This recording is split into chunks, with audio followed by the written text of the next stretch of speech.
Hogwarts Legacy PS5 exclusives are starting to emerge as pre-orders went live the week that you could do a Hogwarts Legacy pre-order. Many were questioning why certain things were not going to be available on one or the other. We're going to break it all down for you very quickly in the beginning of this video. These videos tend to get long because they're live streams, but I put everything right here in the beginning in the form of an update so you don't have to go searching for all the information. This is a Reforge update. Hogwarts Legacy is getting PS5 exclusives, some we already knew about, but now the Hogwarts Legacy pre-orders are emerging and showing not just cosmetics or features on a controller, but quests as well. We'll break it all down for you in a very quick update. Hit subscribe and the bell button so you don't miss my uploads, or check out Reforge Gaming where I stream live. So according to xfire.com, Hogwarts Legacy was one of the games featured during Gamescom 2022 in Germany, and the showcase was successful, but it did create some confusion about the pre-order bonuses. There are multiple pre-order versions of this game. There are actually 4 variants. Hogwarts Legacy has the standard, the deluxe, the digital deluxe, and the collector's edition. As of recording this on August the 30th, it's my understanding that the collector's editions have run out. I guess people were boycotting because they ran out of collector's editions. I don't think maybe they understand the actual principle and driving force of a collector's edition, but I believe those are out. Now, Hogwarts official tweet account did a thread for clarity because people were getting confused about what they were going to get and what they weren't going to get. So they said, for clarity, pre-order of the PS4 and PS5 editions, standard, deluxe, digital deluxe, and collectors, basically all 4 versions on Sony, will come with the Felix Felicis potion recipe. And also, all PlayStation editions will come with the exclusive quest, with an exclusive quest. No pre-order is required to obtain it. More information around Sony exclusives is coming soon. So they basically said, listen, you're going to get this potion, and then you're going to get a quest. There's more information about Sony exclusives, plural, coming soon, which leads me to believe there's more coming. Now, many are seeing this and becoming concerned about microtransactions, so they made sure to reiterate. Regarding some confusions around the Dark Arts pack and potential microtransactions, there are no microtransactions in Hogwarts Legacy. Players with the standard edition will be given the option to purchase the Dark Arts pack in-game separately at launch if they would like to upgrade. There are no other items for purchase in-game. So they're making it very clear you can't purchase items in the game. If you do want to get that little pack that they're doing for pre-orders or whatever, if you have the standard edition, you can buy that at launch. Now, the exclusive potion that you're going to get, if I'm saying this wrong, sorry to all the Harry Potter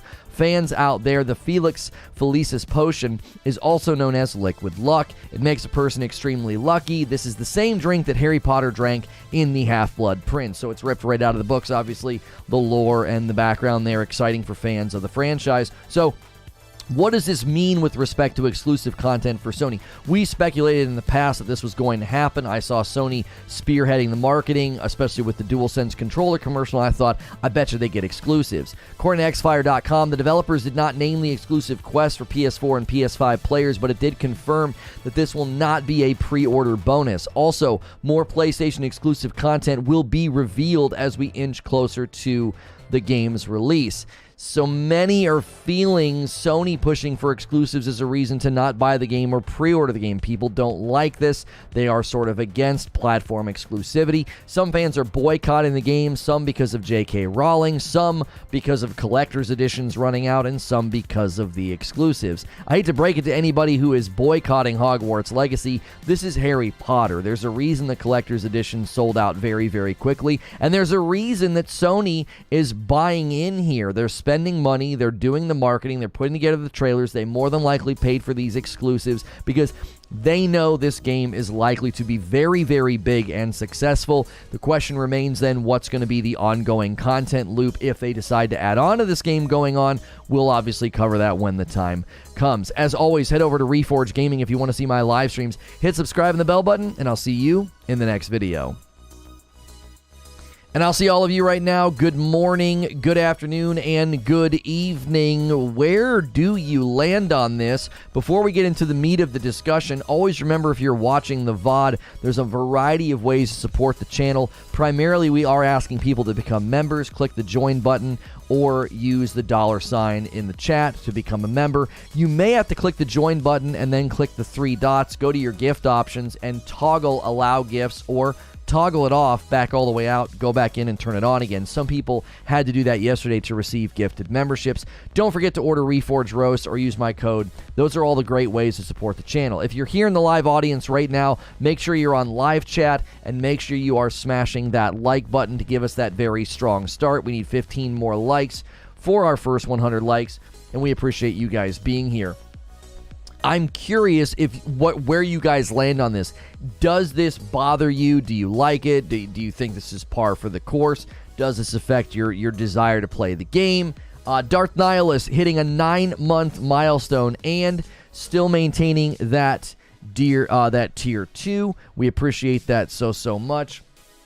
We actually have an incentive right now for people to upgrade to Tier 2. If we get 100 Tier 2 members, I'll launch a new segment for you where I play really hard games and upgrade them over the weekend. We need about 30 people to upgrade from Tier 1 to Tier 2. What's good, Feed? I see you in the chat. As an Xbox PC guy, says Chris, I'm bummed that I'm missing out on content, but also not that bothered by it because exclusive content generally isn't the best part of the game. Usually exclusives like this are pretty chintzy, pretty throwaway. It's something that matters for maybe the first 10 minutes, and then no one cares. You know what I'm saying? Like, as far as the cosmetics and the Dark Arts pack and how your character looks, all of that seems to be available to everybody that pre-orders, and even if you don't pre-order, if you buy the standard edition, when the game launches, if you decide you want that pack, you can buy it. And then they're reiterating, that there is no, actual microtransactions in the game, which, should be celebrated. I typically look at this as this is business. If one platform's going to spend money and say, hey, we really want this game to have some cool stuff on our platform, I'm not really going to hold that against them. Cool shirt, where do you find? This is a Ghost Rider shirt from 80s Tees. You can use the shirt command in chat, or if you go to 80stees.com, make sure and use my code. Use code Lono over there for 30% off. We appreciate you guys using my code over there. Both my sister and I are getting this game. What's the release date? The release date is currently in February. It was originally slated for holiday, and it got bumped to February. Yeah, February the 10th. You can play it 3 days early if you pre-order, which I suppose that would put the early date on the 7th. Yeah. You can play as early as February the 7th. I think it's pretty weird, but it doesn't bother me, says Derek. The game's been posturing as having multiple versions and connectors, exclusive stuff for a minute. This is just that. No skin off my nose. What's good, Hilly? The only thing that gives me a little bit of pause, is the quest, okay? If it's some little dinky throwaway quest, I can look the other way. But even as much of a fan of both platforms as I am, I take up for both sides. I like Sony and I like Microsoft. I actually don't like when you take... good morning and good afternoon, Discord. Sorry about that. I don't like when you take actual content and make it exclusive. I don't care about skins. I don't care about any of that. But because that stuff's just so chintzy and throwaway. Quests, that gives me a little bit of pause. It's like, I don't know if I like that. I don't know if I like you grabbing things from the game and saying, no, this is ours. Yo, Joe Stone is coming back as a Tier 2 member. Thanks for jumping back in and being a Tier 2 member. Guys, remember, when you are a member, you get access to an extra members-only talk show every day. There was some confusion about that yesterday. We do an extra show at the end of every day just for members. So we typically are doing 2 or 3 normal talk shows, and then we do a 3rd or a 4th talk show at the end of the day just for members. How many other single-player games have exclusive content? Right, like, how many games are doing this even today is the question. This does seem like the resurrection of a bygone era. We haven't really seen much of this recently. We haven't seen a lot of companies spending money so they could get a a new mission or a new piece of content or whatever. Reforge hair is smooth. Thank you. I appreciate that. I've been keeping it a little bit longer, and I don't know. I've been styling it a little bit differently, and I appreciate that. I always assume it may not have been in the game otherwise. Yeah, like, I get that pushback, right? If I'm going to say, hey, I don't like you taking a mission and, keeping it only on one platform, I express that frustration, and someone's like, well, it probably wouldn't have existed otherwise. They built this as a side thing just for PlayStation. And I'm like, okay, if that's the case, and Sony essentially paid money to have an extra mission, fine. An extra quest, that's fine. It's probably false information because any contract would still be binding post-acquisition. I'm not sure what you're speaking about. You're responding to something else in chat. Good morning, Splataw. How are you? I mean, I think exclusive quests and items are meh, but the alternative is a totally exclusive game. I'm okay with quests and items. Right, when you compare it to the extreme, like, well, what if it was only on this platform, or what if it was on this platform for a year before you could play it? Joe Stone celebrating 2 months of membership. How do you gift memberships? The $sign at the bottom of the chat should have the option for you to gift memberships. If it's not there, you may have to go to an official browser. If you're trying to do it on mobile, sometimes it's not there. And for those of you that want to receive gifted memberships, you may have to toggle it off and back on again by clicking join and then the 3 dots at the top, and then you go to gift options. You may have to turn it off, save it, and then turn it back on again. We ran into that yesterday, and suddenly a bunch of people were getting them again. Why doesn't Microsoft pay for exclusives like Sony? Well, Microsoft was doing it for a while, okay? Phil Spencer did an interview about Tomb Raider. Tomb Raider was like a 1-year exclusive on Xbox, and in an interview, Phil Spencer said that they were going to move away from doing that. Now, little did we know that when, Big Papa Phil said that, what he was actually saying was, yeah, we're going to move away from paying for third-party exclusives because we're just going to buy the freaking companies up, right? And I don't fault them for doing it. I think it's a strategy that sometimes is one that is criticized, and sometimes it is celebrated, depending on where you land. I actually think Microsoft's, strategy, it should pay off for them. And if they handle it right, it should be good for the industry. So, paying for exclusives and exclusive content is not something that's totally new. Microsoft may have been the first ones to do it with Call of Duty, and then Sony returned in kind and did the same thing with Destiny, and then when they were able to do it with Call of Duty, they did it all of the time, right? There were exclusive skins and things that you could only get on the PlayStation platform. So both companies have done it. I will say that it felt like this was behind us. And I started speculating when I saw the trailer for the DualSense controller. There was a Hogwarts Legacy controller, commercial basically, for the DualSense. And I was like, oh boy, here we go. They're going to have exclusives, I bet. I bet Sony gets exclusive content. We speculated about this. I put out a video about this, essentially saying, I think that this thing is going to have exclusive content in it. And what did people think? People generally didn't seem to care that much. It didn't really get a whole lot of traction. Then the pre-orders go out and people start seeing this, and now there are folks that are upset about it. Now, this could be because maybe they felt like they were being misled, or maybe they felt like they were confused. Generally, people that get confused or feel like they were misled can get pretty frustrated. So I understood people sort of being like, I don't understand. Why are these people getting something with their pre-order and I'm not getting it? And Hogwarts didn't seem to want to make this a big known thing. They actually buried it in a thread. If you understand how Twitter works, Hogwarts Legacy did not throw this out there and say, oh yeah, here we go, there's PS5 exclusives. Now, Sony may have their own trailer coming out very soon with the exclusives listed. I think they'll get through this week with The Last of Us. They'll let everybody know about the God of War State of Play, and then Sony's going to start cranking out commercials to talk about, hey, if you get Hogwarts Legacy on our platform, there's a quest, there's a potion, there's this, and then there's the other, okay? So the snitches leaked it. Yeah, we were considering that was going to be when it landed on that Thursday, on September the 8th. That's been speculated for a while. In any case, it does seem like Hogwarts didn't want to draw a lot of attention to this, and so they buried it in a thread. Again, if you're familiar with Twitter, they didn't do like a big official tweet. They did a tweet thread, and they mentioned the PlayStation exclusives like 2 or 3 tweets down, which means if you follow them, you're probably not going to see that. It's going to you get diminishing impressions and diminishing exposure on the second, third, and so forth tweets in the thread, right? 10-minute guess for a t-shirt, who the blank cares.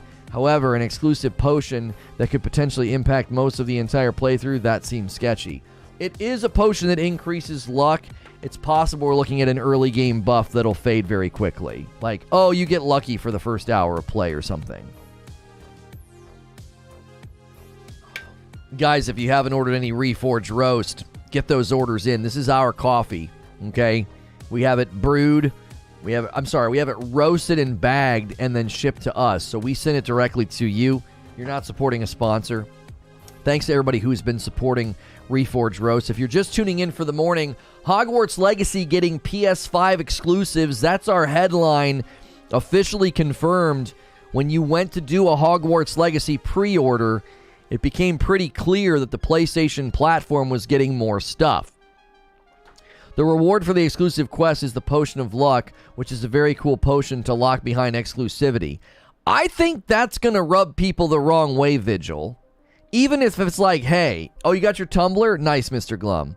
Even if they're like, hey, the Potion of Luck, it lasts for an hour. It's just something fun. You can use it one time and it lasts for an hour, and then that's the end of it. Even still, I think the fact that it's attached to the Harry Potter books and the Half-Blood Prince when Harry takes it, and he's extremely lucky. I think he tricks Ron later and makes Ron think that he took it because then Ron plays Quidditch very well, and Ron actually didn't take it. I thought that was pretty funny. Or, that was a good part of the movie. That's my memory of it. I believe I've seen all the movies one time. Yo, good morning. I can see both sides of the argument. If we both pay $70, but one individual gets more for their $70, I can see why some people are upset. Me personally, that's business. Yeah, it kind of comes down to this. Like if one company is going to say, when you spend $10, our meal comes with this and we throw this in extra, and this other company's not doing that. If Sony paid for that content, this is the way to actually look at it, I think. And I know people are going to run to the comments because, engaging in a debate's too hard for them. So they'll run to the comments later and call me a Sony shill for this. But I think Sony's basically paying for content and then not charging their consumers for it. That's the way to look at this. They're funding, more than likely, the DualSense controller features. They probably had some payment for that. There's probably a contract agreement there. Maybe they assisted them with the development of it. Then they create and put out a commercial for it. They're paying for exclusive stuff, whether it's this Potion Quest or more. There's more PS5 exclusives to be announced as time goes on, and that has not yet been announced. And if Sony's paying for that, and then turning around and not charging their consumers for it because they just want it to make their platform more appealing, I think that's the way to look at it. I don't think the way to look at it is to be like, well, I paid $70 on Xbox and I got less stuff. And it's like, no, Sony paid for more and then passed it on to their consumers for nothing. I personally don't think it's a big deal. I understand why people are upset. I don't think it'll change the game in any important way. I certainly don't think it'll affect demand. This thing's going to sell like crazy. If it's only cosmetic, sure. Content and in-game consumables that affect gameplay, that's a big no regardless of the circumstance. As I said a little bit ago, Distorted, the fact that you're getting a quest gives me pause. I'm kind of like, couldn't you guys have just done an outfit, right? Now, here's where I will actually say, I actually just thought of an argument as to why an outfit is more significant than a one-time use item in a chintzy little quest, okay? You can wear the outfit throughout the entirety of the experience, and therefore, its enhancement of your gameplay is more long-lasting than a potion that you can take one time. Now, I'm presuming that it's a potion you can take one time, okay? My presumption may be unfounded. They may say, no, this is a potion you can make throughout the game, and it really affects gameplay. And then I'm going to say, ooh, I actually don't think I like that. That's very different, right? Great minds. Mr. Glum beat me. What did he say? The old school Soul Calibur. They've done something similar with the DLC characters in Soul Calibur. Different characters on each console. Oh, right. Yeah. I'm not saying this hasn't been done. I'm saying it kind of felt like we left it behind us. Paul says it's a recipe so you can make as much as you want. So it's confirmed to be a recipe? Because did the tweet say that? Let me read through the tweets again. Hang on. They said, oh no, you're correct, Paul. It will be the Felix Felicis potion recipe. Yeah, see, now I'm less comfortable with that, you know? You guys know that I try not to choose sides. Everybody says that I'm like a Sony fanboy. This is good for Sony, and I actually am not a fan of that. I don't like that. I don't. I as a gamer, and as a content creator, I don't like when a company is going to spend money on something that will affect the entirety of the game. This isn't a throwaway quest at the beginning. This isn't a throwaway consumable. This is a recipe that you can use throughout the entirety of the game, and it's one that makes you more lucky, which I would imagine that probably is pretty nice in an RPG. We all know that luck is a thing for finding, loot and everything else. I'm a Sony shill. Make the complete game exclusive okay. Make it a time exclusive okay. Charge 2 people the same price and give 1 more content. Not okay ever. I'm stating as an imperative. I just said a little bit ago that I do think you can look at it and say, listen, Sony paid for this stuff to be made, and they're deciding not to monetize it. They're just giving it to the community, right? They're just like, yeah, we're just going to give it to our community for free.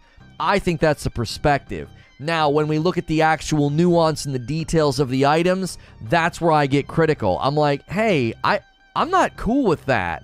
I'm going to play this on my PlayStation. I'm going to love that my controller glows green because I'm going to be Slytherin.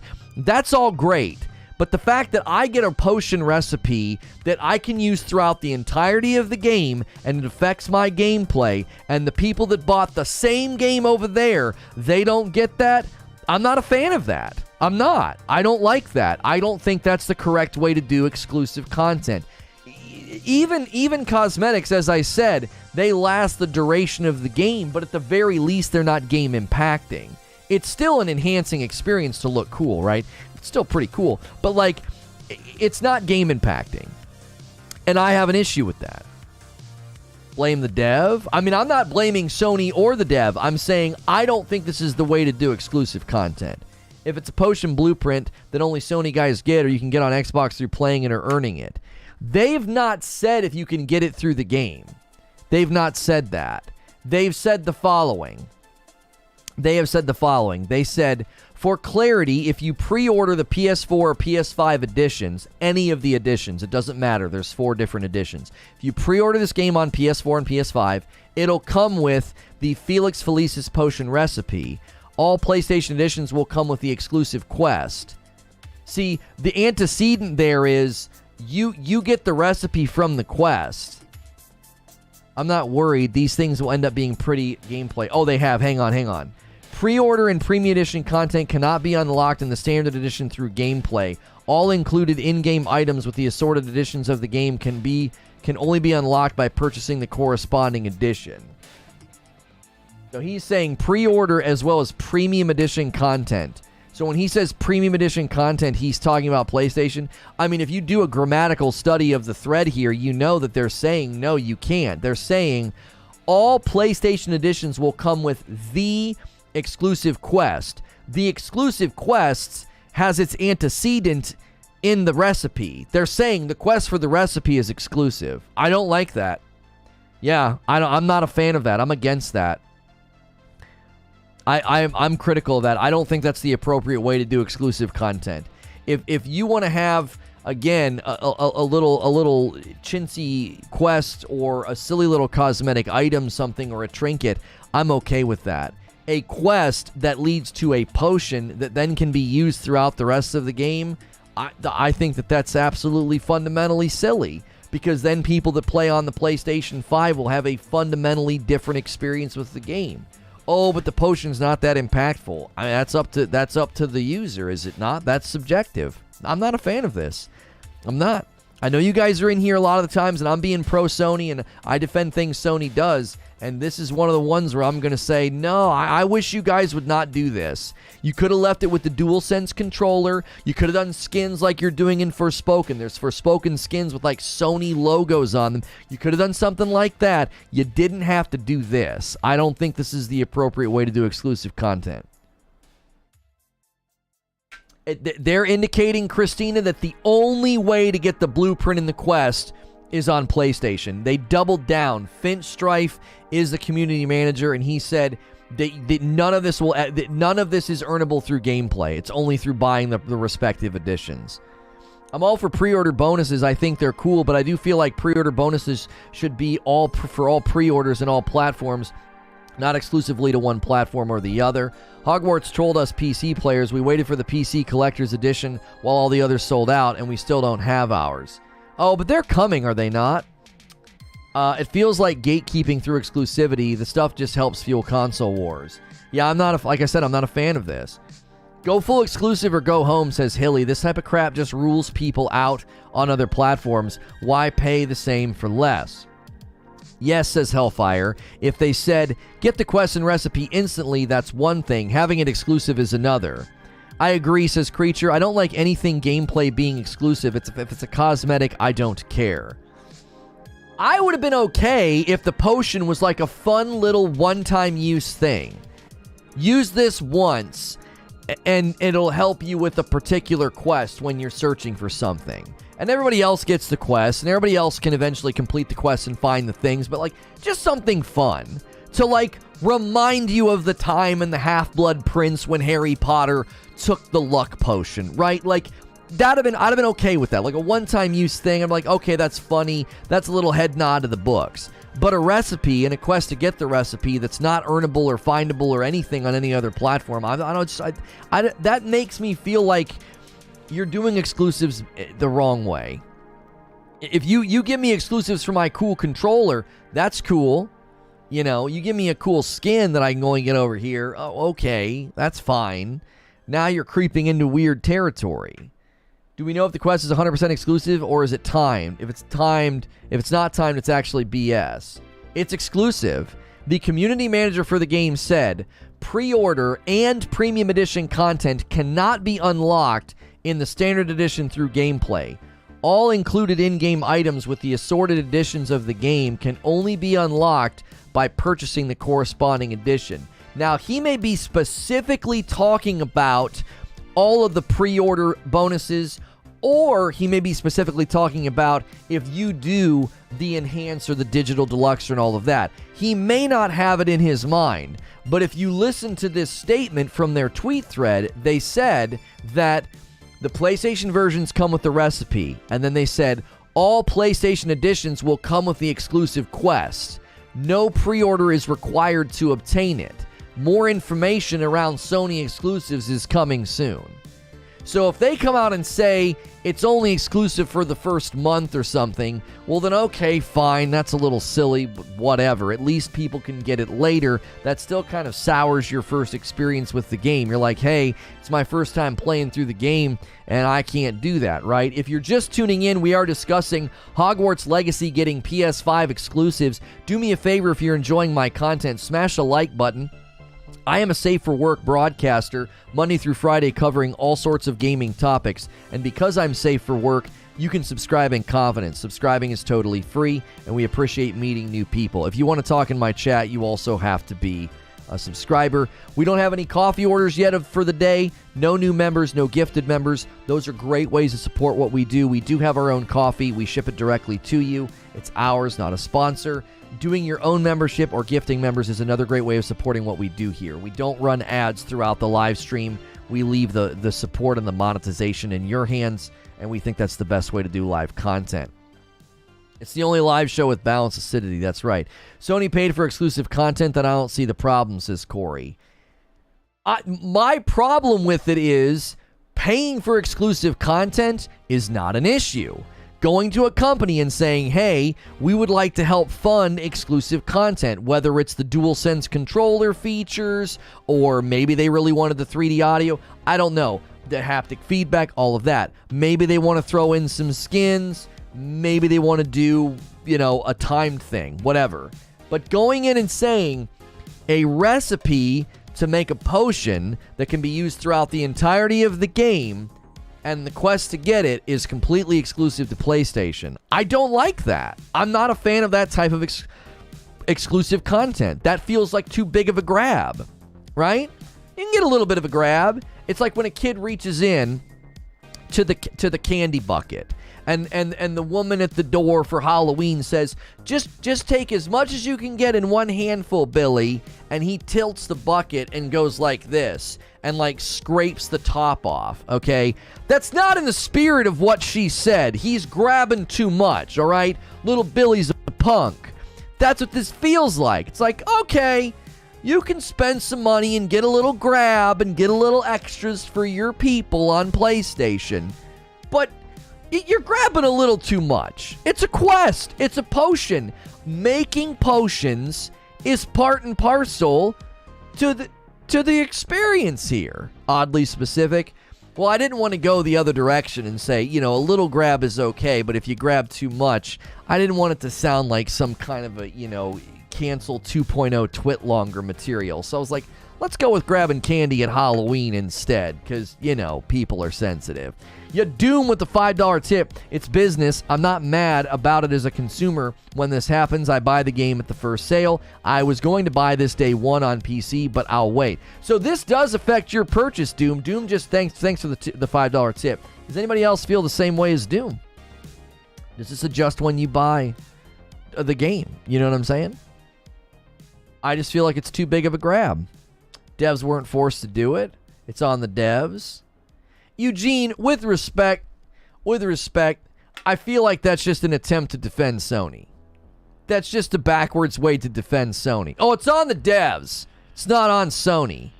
That's like saying that it's on the shop owner who paid money to the mob. You know what I'm saying? Who's the big guy in the room? Who? Is it Sony or is it the developer? You know what I mean? Yeah, man. It'd be a shame if your shop got busted up. Well, that's on the shop owner for paying the mob. What are you talking about? They're both involved in the equation. Sony goes to them and says, this is what we want, okay?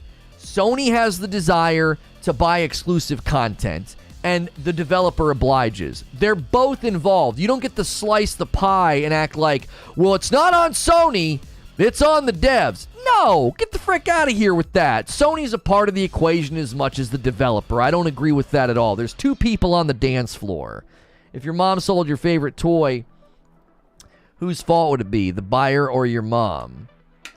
No, because you're creating a false equivalency. The buyer doesn't know it's been stolen from me. If he knew it was from me, let's say she tells my uncle, yeah, I'm taking this from him as punishment and I'm selling it to you. Your uncle could be like, listen, I don't want to be a part of that. That sounds like a whole family drama thing. I'm out. They're both involved in the deal. You're acting like Sony just said, hey, listen, we'll pay you money for exclusive content and we'll just go like this. We don't care what you send over. We'll just cover our eyes. And whatever you send over, that's on you. That's totally on you. It's not on us. Bull. Sony knows exactly what they're doing. They're like, hey, we want a quest. We want something juicy. If we're going to be writing a check, we want the goods. Don't sit here and act like it's all on the dev and Sony's just some saint in the equation. They're doing the type of exclusive content that I think is unhelpful. I don't think it's good. I don't think it's productive. It's one thing to be like, hey, you get this pretty skin. It's another thing to do something completely different. Here's for the TV fund, Lono, says Risick. I finally got the PS5. Can't wait for this game. Guys, thank you so much for supporting the TV we got from Adam. That's incredibly generous. We got everything set up last night, and it looks phenomenal. Eugene helped me get everything going on it. Thank you again for doing that. We got a great deal, but It was definitely me being a little bit indulgent. I almost never buy anything for myself. Yes, it was a TV from Adam, but it was also for me. We played Returnal last night, and it was really, really fun. I don't agree. Content is content. Doesn't matter what the content is. Sony paid for the content. Without Sony paying for the content, that content might not be in the game at all. First and foremost, bull. There's literally no way Hogwarts Legacy was being built without, like, the agility to just create a new potion. And so they created a whole luck system for Sony. Bull. No. Completely disagree with that presumption. It's incredibly unlikely that the developers just whipped up a luck system for Sony. Get the frick out of here with that. There's no way. This was in the game, right? This was in the game, and they said this would make a good thing for Sony. I don't think this was made specifically for Sony. This isn't a cosmetic. And saying that content is content has got to be one of the most unimpressive arguments I've ever seen. That's not an argument. Content is content? Really? So if they gave everybody a free pair of glasses to wear that looked a little bit like Harry Potter's glasses, that's equal to a quest and a potion you can use throughout the entire game that makes you lucky? You're gonna act like those things are equivalent to each other? Get out of here. They're not equivalent at all. Disguising one to Madam off his TV is doing something for her. No. There are games we need two televisions for. It's not that I want her off of my television. It's that we can't play certain games split screen. Like, I really had been wanting to play Returnal with her. We're actually having a blast with it. But you need two TVs. And the 720 was so bad you couldn't see anything. It was like looking through mud. It was dark. Hogwarts Legacy PC specs. PS5 premium console, so we get the premium content. This is exactly the kind of thing gamers will now spend a few days bickering and tweeting and live streaming about, while most players won't care and we'll all forget about it in a few weeks and months. I actually don't agree with that. I don't agree with that. I think that there are gamers that when they hear about this, it bothers them. Even if they're not terminally on Twitter and Reddit or hanging out in live streams every day, I think the average gamer hears this and it ruffles their feathers. They're like, wait a minute, what do you mean I can't get that potion? You think some really big Harry Potter fan who sits down, they've got their robe on, they've got their wand that they got with their collector's edition, and they find out that the luck potion from the Half-Blood Prince, that's a major point of the story, like it's a huge point of that book, and oh, I can't get that. Why? Well, you play on Xbox. You think big-time Harry Potter fans are going to be like, oh, that's fine. There's an entire quest and potion right out of one of the books, and I don't get it? Come on. They will. They 100% this will bother fans of the franchise. You're underestimating, I think, what fandom will do to a person. Distorted says, that exact exclusive potion is a well-known, well-used in the movie's potion, so no blanking shot to the comment about it not existing otherwise. That's what I'm saying. I'll remember this forever. I'm not saying it's that serious, but to act like people won't be bothered? Of course they'll be bothered. It's a significant potion in the Harry Potter universe. It's not like a potion that'll, change your hair color halfway through the game if you're feeling a little spunky. It's a potion from the movies. Eugene says, be ready. This is going to become more common. With sub-services, devs are going to find ways to incentivize purchases, and exclusive content will be the way. WB screwed you over. That is such an overstatement, Eugene. Listen, I'll say it. You're talking more as someone who's a fan of Sony. Rather than admitting that both Sony and the WB are saying, hey, and Warner Brothers are like, hey, let's cook up a little deal here. You're like, nah, Warner Brothers screwed you over. You think if they would have come to the table with some piddly offering that Sony would have been fine with it?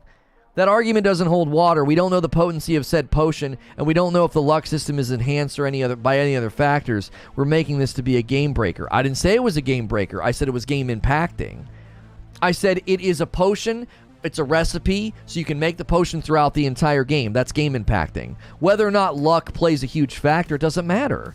The percentage impact of luck is superfluous to the discussion because it will have an impact. That's a fair assumption to make, that a potion recipe that increases your luck will have an impact on gameplay. Well, it's only a certain percentage. No, that's superfluous to the discussion. It doesn't matter how potent or efficacious the potion is. The mere presence of the potion is game impacting and therefore alters your playthrough from beginning to end. It will 100% alter your gameplay. Even if it's minor, it's still there doing it. AOSZ with a $5 tip. DualSense support sounds like a bigger difference in gameplay experience. Why would DualSense be okay, but not the potion since it's not multiplayer? Because DualSense is an exclusive piece of hardware that Sony designed. It's theirs. Like, they have a speaker in their controller, right? So if they decided to make little sound effects popping out of the controller when you're doing potion mixing or casting, and you can only get that on the PlayStation 5, that's totally fine. That's literally a piece of Sony hardware that Sony invested in, and the developer's like, hey, let's tap into that. That'd be really cool for people that play over there. That'd be really cool. Let's let people have that feature. Guys, we have way too many people here to not have 200 likes yet. Let's get 200 likes. In fact, we should probably shoot for 300 likes. There's over 400 people here. Don't have to admit anything. WB has to accept it. I think Sony could have offered the world. The buck stops at the WB. I know, but that's the problem with this entanglement, Eugene, is you're acting as if Sony isn't a part of the equation. You're acting like they just shoved money on the table and then put a blindfold on, and they're like, whatever we get is fine. No. Like, don't do that. You're speaking more as a Sony fan than an analyst. Speak as an analyst. Like, if you're going to analyze the situation, both Sony and Warner Brothers are involved in this deal. Both of them have initiated into something that has taken something fairly significant from the Harry Potter universe and made it exclusive to one platform. Don't do that thing where it's like, it ain't on Sony, man. It's not on Sony. It's all on Warner Brothers. That's such a disingenuous way to view the world. If Microsoft entered into a deal with a developer and did the same thing, I have to wonder if you'd be saying, oh, it's on the devs, not Microsoft. I have to wonder if you would slice it that way. If Microsoft came out and bought up exclusivity in a game and got a quest and got a potion in this recipe, and it was super, super central to one of the stories in the Harry Potter universe, if you'd be like, yeah, it's on the developer. Yeah. I have serious doubts about that. It absolutely matters to say that a potion that gives, say, a 1% increase in luck is game impacting. That's complete hyperbole. Yeah, and you're presuming that they would take the time to buy something, invest in something, and distribute something that would be virtually non-game impacting. Your presumptions honestly, presumptions aren't always equal. I think your presumption's silly. So they would spend all this money so Sony players could turn around and be like, yeah, nice exclusive. It's a 1% bump. What the frick? This is junk. Doubt. There's a reason we don't watch Raid Shadow Legends ads on this channel. Hang on, he might have a point and you don't have to like it. They throw it at you, but you don't have to take it. The buck stops with you. Okay, creature, I love your example because the design and the scumminess and the way with which they promote Raid Shadow Legends, we're not going to act like that company is at fault for that.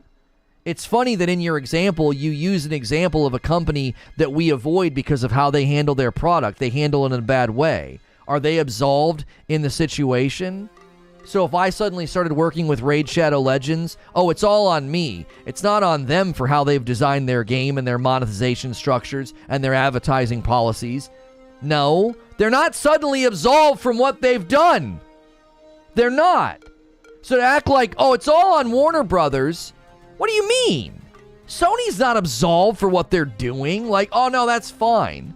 That's totally fine. Just put exclusive content in games that other people can't have.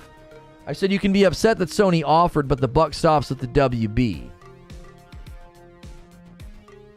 It just feels like hedging to protect your daddy. That's all it feels like. It just feels like you're hedging to protect your daddy. You don't want our beloved daddy Sony that we have sung the praises of on this channel quite consistently. You don't want daddy's hands to be dirty. So you're going to act like, well, it's not on them. Yeah, it's on the WB. They're both shaking hands. Both hands are dirty. You know what I'm saying? Come on. It's okay to admit that sometimes our daddy does something we don't like. This is getting weird. I have to get off this train. It's okay to admit that sometimes our companies that we enjoy and support and we like what they're doing, sometimes they do stuff that we don't like. Like, I'm just sitting here saying I don't like it. I've yet to say that it's wrong. I'm like, I don't like it, and here's why. It feels like you're yanking part of the game out. Pre-order bonuses and DLC exclusive content are almost always non-game impacting. How many people don't pre-order or buy certain platforms and have the same experience as the person who did? It's really funny to say that, like, exclusive content's not game impacting. That's hilarious, because traditionally, we're talking about maps and guns and missions. That's not game impacting? An entire experience that you can't have on another platform? Maybe a little game called Destiny, maybe a little game called Call of Duty, some of the biggest examples of console exclusive content, and you're going to argue that that stuff wasn't game impacting? That is not disingenuous, that's dishonest. That's dishonest. That stuff was 100% game impacting. They literally had exotics that the other platform didn't have. Exotic weapons, missions, quests, maps. What are you talking about? Traditionally speaking, this type of exclusive content is game impacting. There's more of a pattern for it to be game impacting than to not. I was ticked at Activision, not Microsoft, over the Call of Duty maps. Oh my gosh. So we go back in time, and always consistent, never any sign of bias Eugene was mad at Activision, not Microsoft, for the Call of Duty maps. Golly frick, Eugene. You aren't cut from anything on Earth. You're not from here. I've officially decided that you're just an alien. Either that, or you're not able to be self-aware enough of your own biases. There's no frickin' way that back then when they were doing that, you were like, now I'm reserving all of my anger for Activision. I don't have a single sense of frustration with Microsoft or Xbox about this. The frick out of here. No one's doing that. Breathe. Don't have a stroke over these idiots. No. I'm enjoying the discussion. Distorted says they literally use this potion and have scenes in multiple movies with the potion as the focal point. Crap. Even half of the movies it was a focus. Get out of here with the downplay. I don't think the downplay is on the potion itself. I think the downplay is Corey's presuming that it'll be non-game impacting. It'll be chintzy and inconsequential. And I think that presumption doesn't have legs, because the examples of Sony paying for exclusives historically is that they're game impacting and they're significant. Why are we calling Eugene an idiot? I'm not calling him an idiot. I'm saying, oh, I see, indirectly you're saying Corey called him an idiot. I'm not saying he's an idiot. I'm saying I think there's a lack of self-awareness. I have a very hard time believing you're like, oh, these exclusives, Microsoft. Just kidding. No, it's not Microsoft. Oh, it's all Activision. What? Why? Because they were the ones that greenlit it, so Microsoft writes the check, and then Activision slides something across the table, and Microsoft's like, thanks. And they take it, and you're like, yeah, it's not on them. It's not on Sony. I'm so curious about this possibility. Oh, Mike, what did you ask me in the Discord? You're also assuming it's an early game mission. Could see it being an end game mission that won't really affect anything. I mean, whether or not we minimize the game impacting nature of this, so if you're just tuning in, the Hogwarts Legacy getting PS5 exclusives headline is what we're discussing. And now we're sort of discussing whether or not we like it, dislike it, whether or not it's okay, who's to blame, blah, blah, blah. That's what we're debating, right? And the idea of like, well, what if it's not efficacious. Corey's trotting out the argument that these types of benefits are usually trash. You know, if it's like 1%, who cares, right? And now Mike's saying, what if it's really late in the game and not really game impacting? Who cares? Eugene says, homie, they were doing it when I was in law school in the middle of contract class. Can't blame the offerer in a contract where the parties have both equal bargaining power. But they don't have equal bargaining power. I don't think we can presume that, because if Sony comes to the table and offers all this money, you're presuming that that Warner Brothers came to the table and said, here's what we'll give you, and Sony said, that's great. You're presuming that Sony didn't say, that's not good enough. We want a mission. We want a quest. We want something significant. We want something game impacting. And if that's the demand made by Sony, we can't look the other way and be like, well, the WB could have said no. What are you talking about? They're entering into a marketing contract with Sony, DualSense exclusives, massive platform, great reach and push for their game, and you don't think Sony has a ton of power in the debate and in the discussions? Run the math on maxed out best guns across console exclusives. I bet the functional difference is microscopic. I'm Team Sony, but when people complain about Microsoft Call of Duty doing it, I think it's funny. Exclusive exotics, LOL. We're literally talking about stat differences that are always in the 100% range. Not in Destiny. You're stepping into a landscape you might not have enough information to talk about. Destiny, no. Exotics are hugely influential over gameplay. Massively influential, to the point that some exotics get nerfed because they break fights. And an entire mission, and entire quests, entire experiences, pieces of the content loop, to argue that's not in-game impacting? No. Now, in Call of Duty, if you want to talk about, like, marginal differences between the guns, I can't talk about that, because back then, Call of Duty and the guns and the maps that people received may have been significantly game impacting. I don't know. Maps alone are pretty significant. Like, you literally just can't play on those cool maps. They're just not on your platform. That's pretty game impacting. Now, you know, you want to argue like difference between weapons in Call of Duty being microscopic. Again, the percentage of the impact is superfluous to the discussion, because we're not talking about the degree with which it impacts. We're saying it is an impact. I'm merely establishing that it is game impacting. Well, but it's marginal. I'm not debating the finer nuances of the percentage points. I'm merely saying I do not like when a game company says, we wrote a fat check, so when you play the game over here, there's a quest, there's an item that only you can get, and it's game impacting. I'm like, I don't like that. I'm going to buy this game, and I'm going to play it on Sony. But I'm also going to say, I really wish you guys didn't do that. In the spirit of gaming, in the spirit of the artwork, especially a game rooted in books and rooted in fandom, taking a very iconic spell, a potion, taking a very iconic potion and saying, it's only over here, not a fan of that. I'm not a fan of it. Now, whether or not you want to say it's a 70-30 split and it's mostly Warner Brothers' fault and it's very marginally Sony's fault, I don't give a frick about slicing that. Because I don't care about defending Sony or Warner Brothers or defending, right, the situation. I don't care about any of that. I'm just saying, as a person that plays video games and covers them, I don't like when this happens. That's what I'm asking. In the end, after nerfing and balancing, D2, D1 weapons can't seriously be that different, impactful, sure, but tiny. No, that's just not true, no. Exotics in that game are insanely different. No. If you were to play that game for a long enough period of time to understand what I'm talking about, you would know that what you're saying is it's just not in line with the way Destiny's built.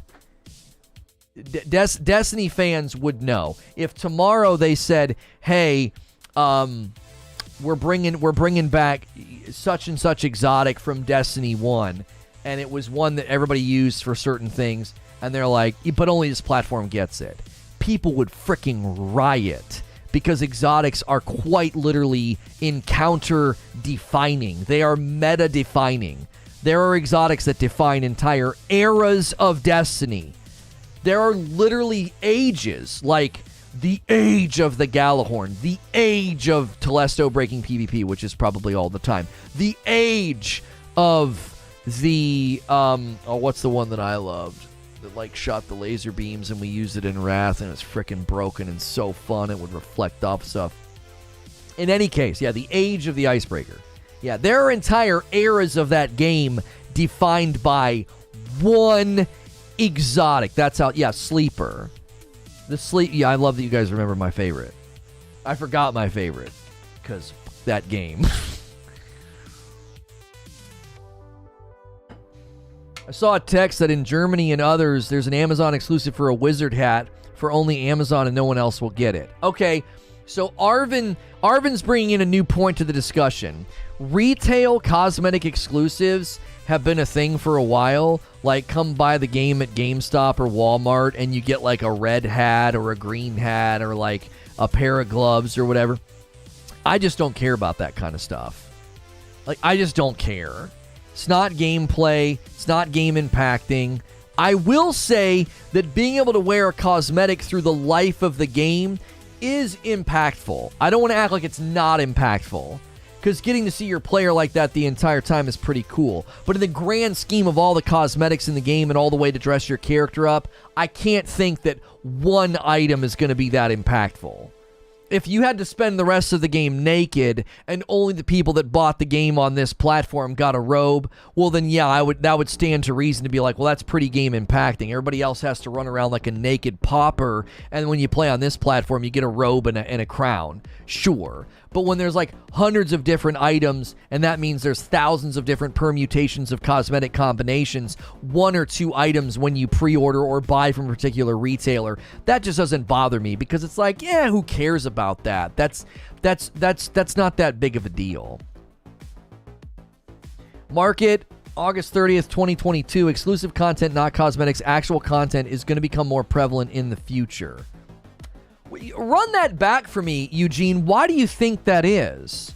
You said sub-services. Oh, no. I've already got your argument. I already got it. I just had to restate it. So in your mind, Game Pass, Xbox Game Pass will be a driver for exclusive content, and PlayStation Plus will do the same thing. Play it day one on Xbox Game Pass, and only on the Xbox Game Pass or on the Xbox will you get access to the Silver Runner Quest. I just made that up. I don't know what the Silver Runner Quest is. That's what you're saying, right? They're going to start dressing up and dolling up their subscription services with exclusive content, not cosmetics. That's your prediction. Jolly good show. What's good, Lufi? Okay, granted, but you can choose to play where the gear you prefer exists. From the controller to a few guns, each system then has a draw or a reward for the players on that system. No big deal. You shrug at it. I don't like it. That's just where we differ. When I see a game that's been in production for 5 or 6 years, and I see weird, different versions on all these different platforms, I don't like that. Cosmetics don't alter the game. Content does. That's what I don't like about it. What you're saying about cosmetics is the same thing as potions. We're assuming that there are not other potions in the game that do the same thing. That's not, no. That's an argument from silence. It's not very strong. And it's not, are there other iconic potions in the Harry Potter universe like this one?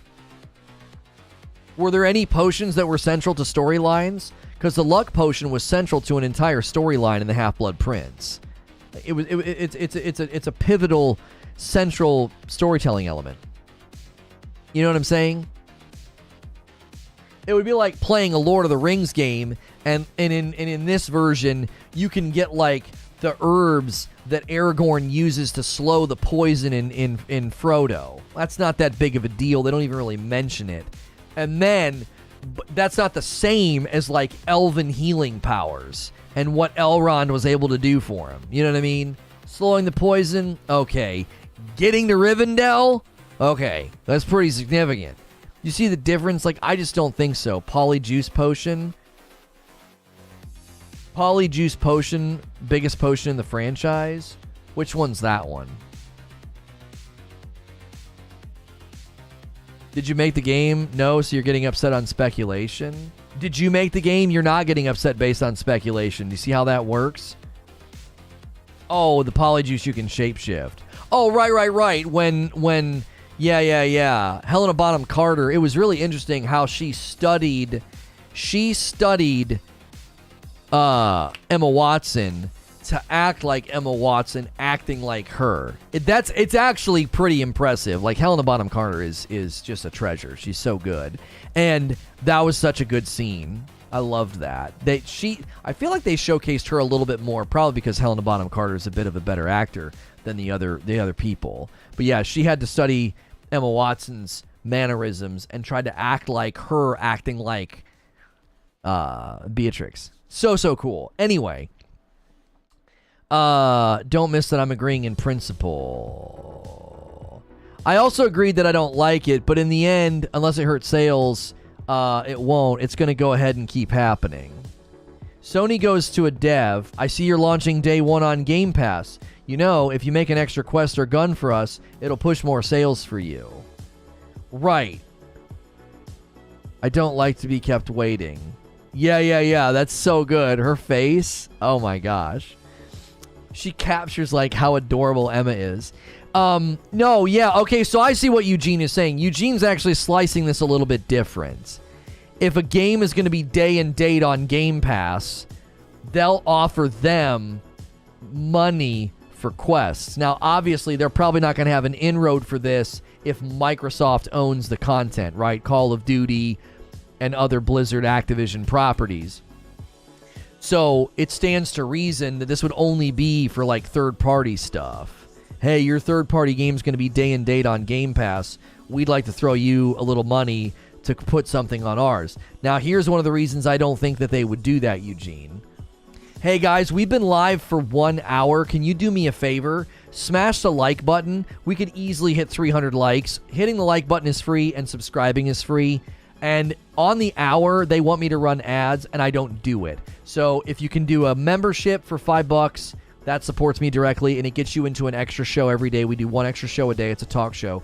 It gets you into more rooms in the Discord, and you can also gift membership. So we like to do that on the hour. We like to see a bump in the like count, the sub count, and maybe members or super chat. That's better, I think, than disrupting the show with like a Coca-Cola ad that then you can't see me.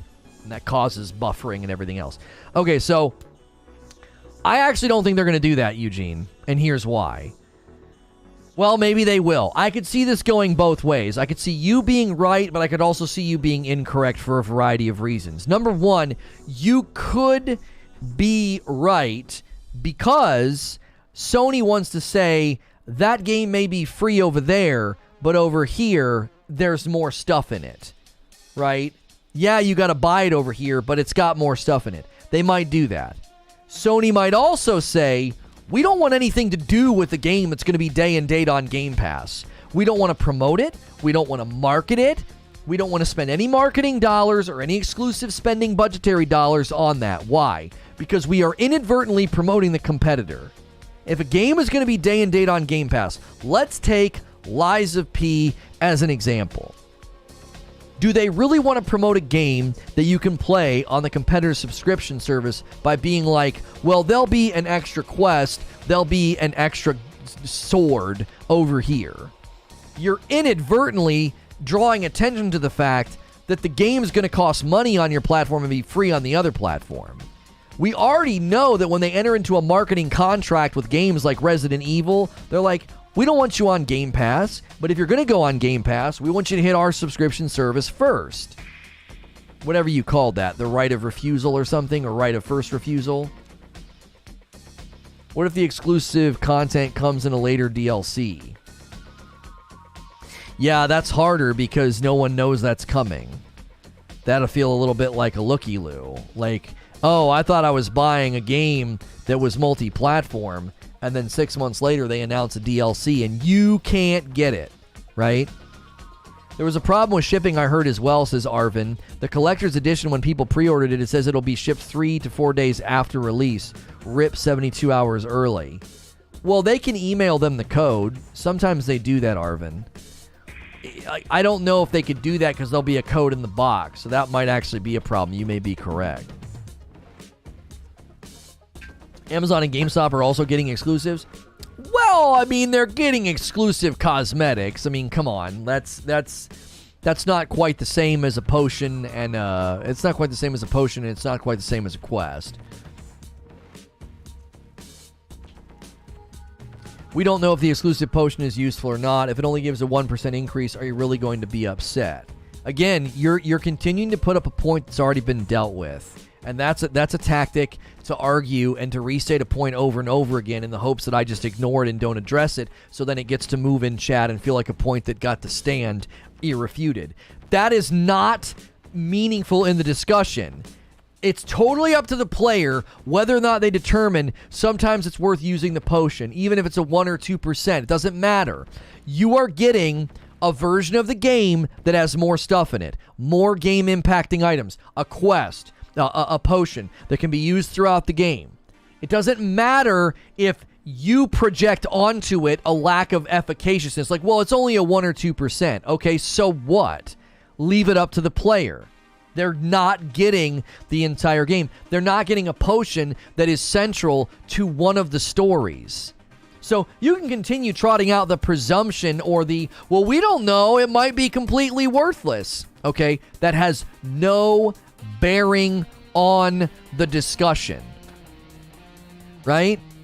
If I tell my kids, hey, don't throw rocks at the neighbor's windows, and someone says, well, we don't know the size of the rocks they're throwing. It may just bounce off the windows. Most windows are reinforced these days.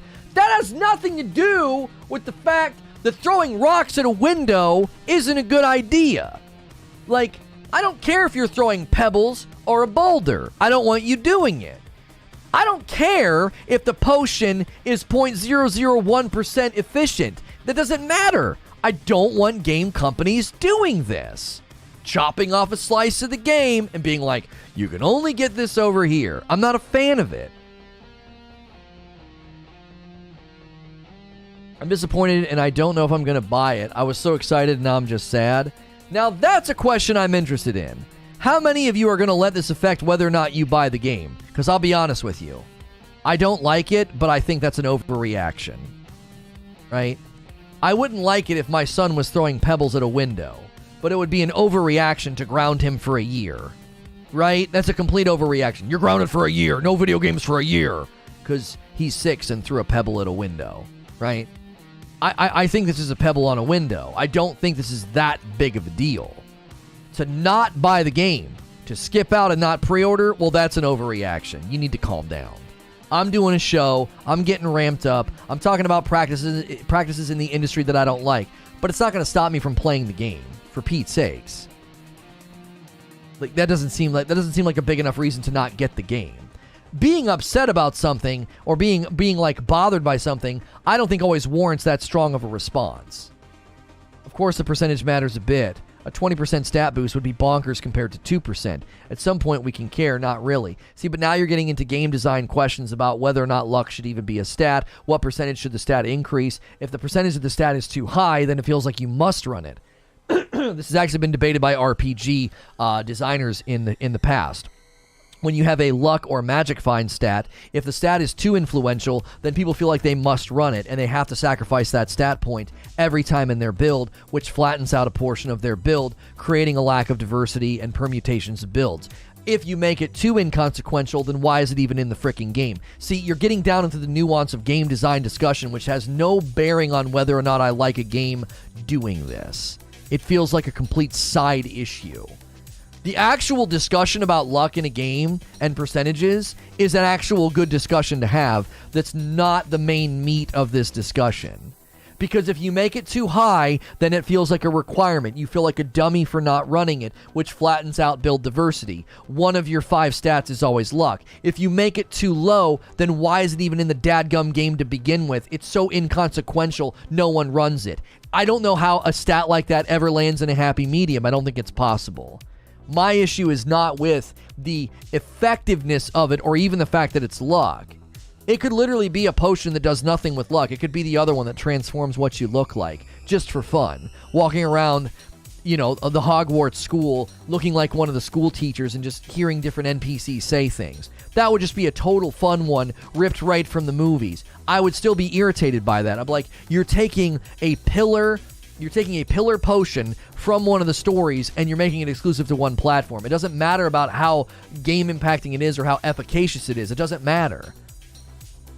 Maybe I'm missing the point, but like I said at the start, I won't judge the necessity of this content until I know the efficacy of the content, because you're judging it based on a different metric than me. As I just said, if they gave you Polyjuice Potion on the PlayStation only, it rolls right out the tongue. PlayStation 5 Polyjuice Potion exclusive. That's a lot of P's. If they gave that to you, that's not game impacting. It would just be fun. You would walk around Hogwarts, and it would let you mimic anybody that you highlighted, and you could just see what kind of funny NPC audio cues they had queued up. Like, people would be like, Professor, why are you down here? Da-da-da-da-da-da. Right? That's not game impacting. It doesn't change your drops. It doesn't change how strong you are. It doesn't change what you can do in the game with respect to your powers. And I would think that I would be just as annoyed with that. I'd be like, oh, come on. That's right out of one of the movies. It's a significant story element. You have to remember, this runs deeper, especially in this discussion, than just another video game. All right? You made a video game that you know is appealing to a fan base. And I always think you need to be very careful with fan bases.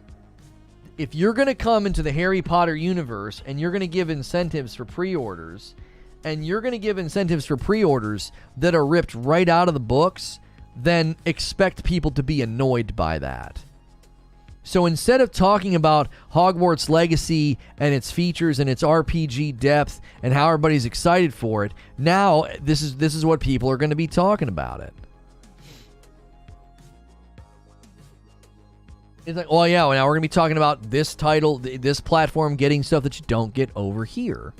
All that said, if the game was out tomorrow and you've got to buy it for your show and because you want to play it, which one are you going to get? Honest question. I would get the one that comes... I'm going to do the one... I'm not going to do the one that comes with the book and the wand, right? I'm not going to do the one with the book and the wand. I want the one with the outfits, though, just because it's cool. They want you buying the game on their platform or not at all. Right, so they probably like the fact that everybody's talking about it because it's inadvertently promoting the fact that the PlayStation 5 has a better version and the PlayStation 5 is a larger platform, so it's probably actually good for Hogwarts Legacy and PlayStation that people are talking about this and getting annoyed. Because it's a larger market share and market grab, so that's more than likely why they agreed to it. You're judging this on a consumer friendliness, is that fair? I'm not judging it on consumer friendliness. I'm judging it as a consumer and saying I don't like it.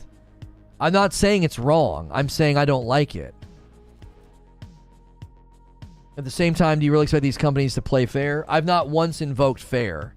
I will not invoke fair in these discussions. That's not how I talk. And I certainly am not saying that it's wrong. I don't create imperatives out of thin air. I'm not some girl on Twitter making false accusations. I'm saying I don't like it. I just don't like it. Like I think it's I don't enjoy doing that to a game. When you work on it this long and you appeal to a fan base, slicing off a significant thing from the books and putting it on one platform, I'm not a fan of that. I'm not going to praise it. Did you guys honestly think I was going to boot up today and praise this? The people who think I'm a Sony fan probably think that. Like a Sony fanboy or whatever you want to call me. I get it, but I think these exclusives are fine. I think that companies do exclusive deals for the exact reason we're discussing, to drive interest. Right. You can think it's fine. I can dislike it. And the discussion that we've been having is good entertainment. I'll buy the game on PlayStation for sure, because I want my DualSense controller to glow green.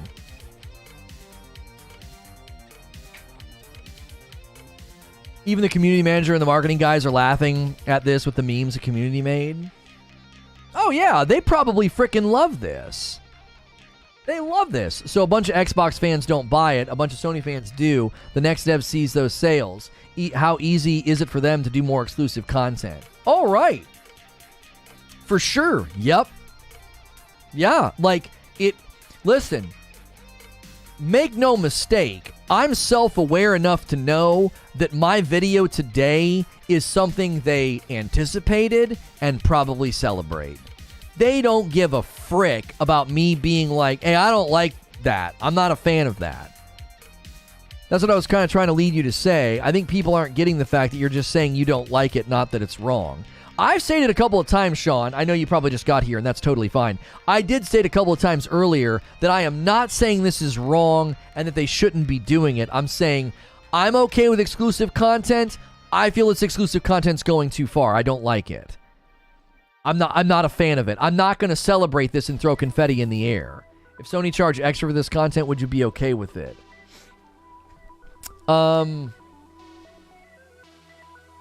No, because you're still doing something that I think inadvertently creates a weird delivery of the art. You're playing yourself if you don't buy this for Xbox because of this. Oh, you think I should buy it on Xbox because of this? I'm going to support it by buying it. Yeah, I buy things all the time and I don't like aspects of what they've done. I don't know. Like I said, I don't think it's a deal breaker for purchase. I don't think it's a deal breaker for purchase, not you. Because I kind of think I have to show it all off to begin with as a content creator. Even if I wasn't a content creator, I'm going to be honest with you guys. I can say, I don't like this, but I'm still going to buy it on the PS5 instead of my Series X because I like the things they're doing over there. I like the DualSense glow. I like the haptic feedback. I want that experience. That matters to me.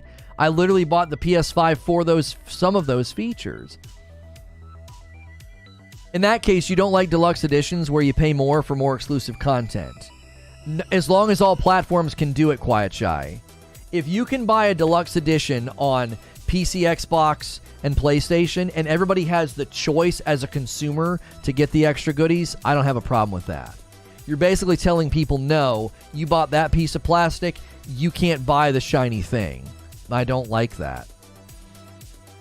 I'm not going to celebrate that and say that's awesome. I'm not going to. I don't celebrate exclusivity of any kind. Exclusivity doesn't matter to me. Good content will always trump exclusive content.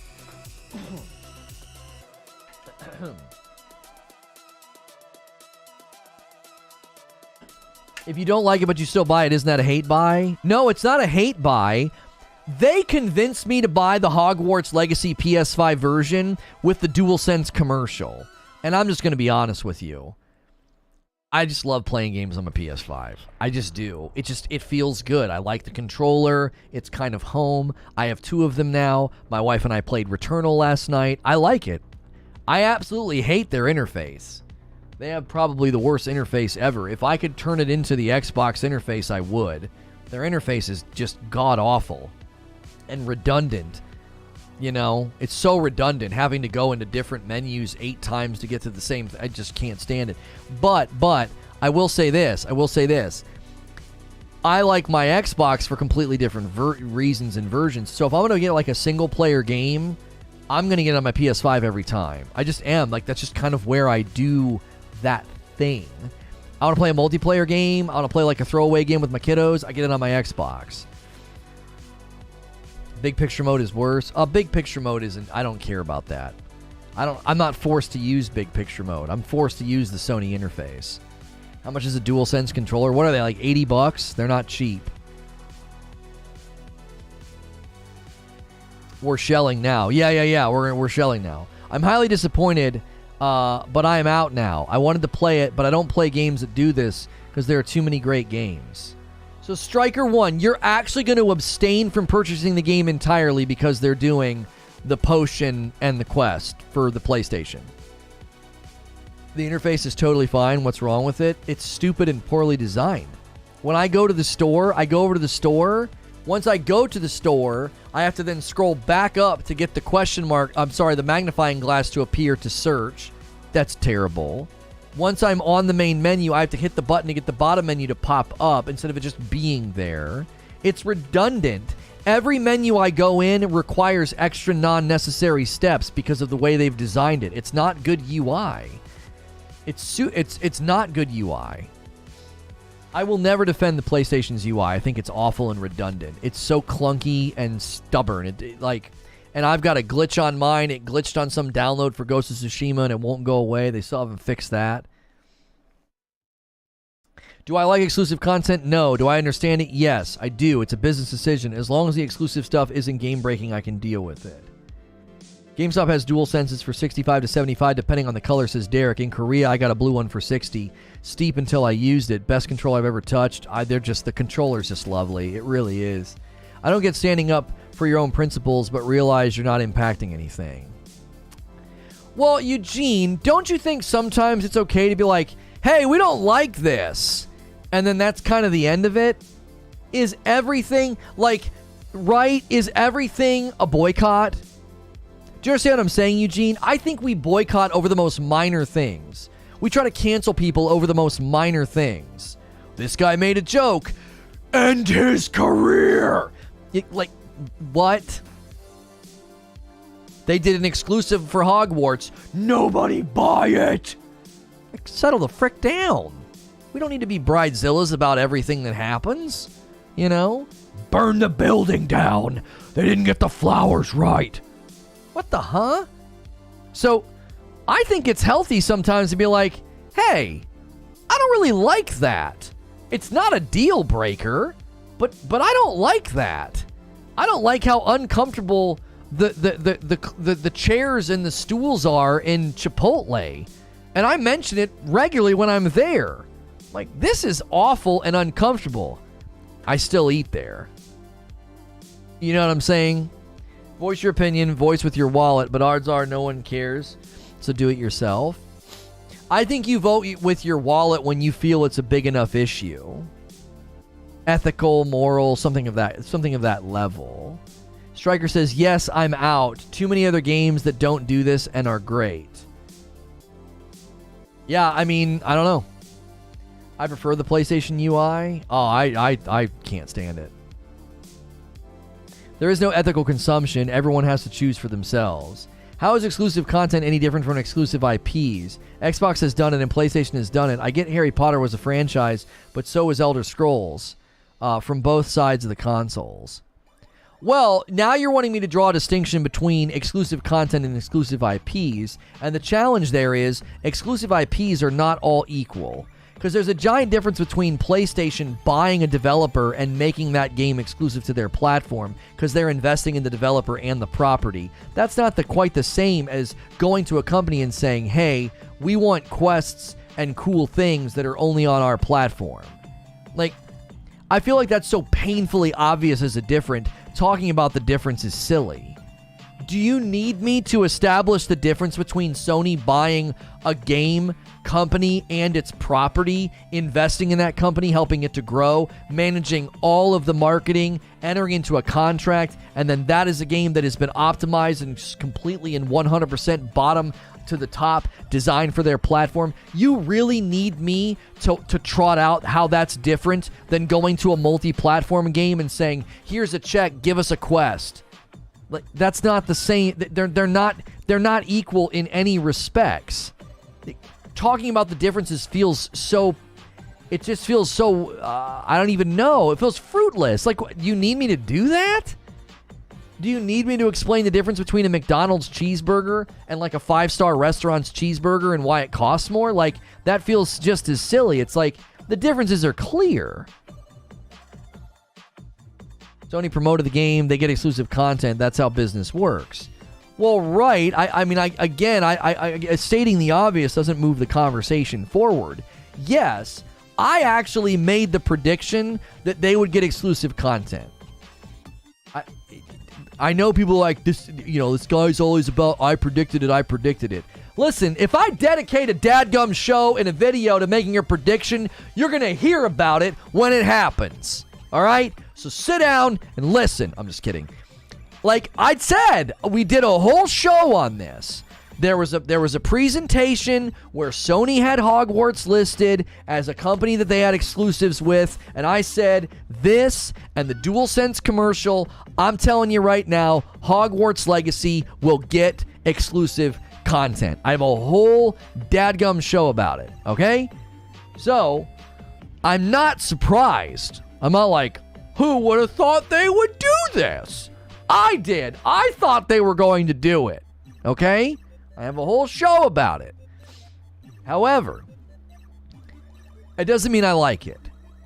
You know what I mean? It doesn't mean I like it. Because I think there are different levels of exclusive. There are exclusive things I'm totally okay with. You might be different than me, right? You might be different than me.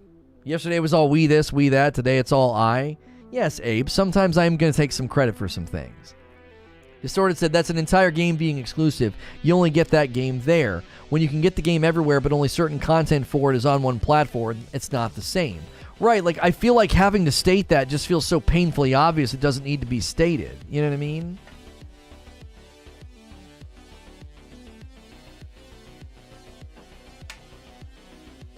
I feel like a mission is too much. That's what I'm saying. Like, I feel like there's a line of exclusivity that goes too far.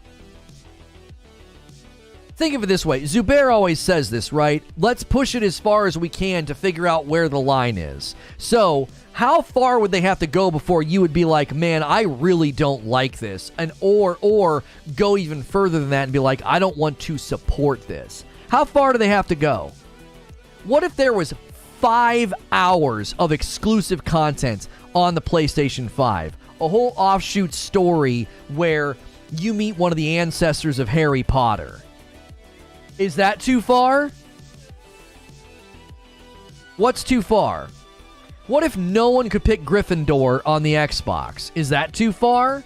It's so game identity disrupting. Is that too far? Where's the line?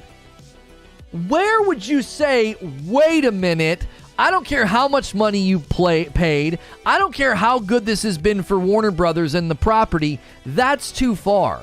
You've now detrimentally affected this piece of art, this game.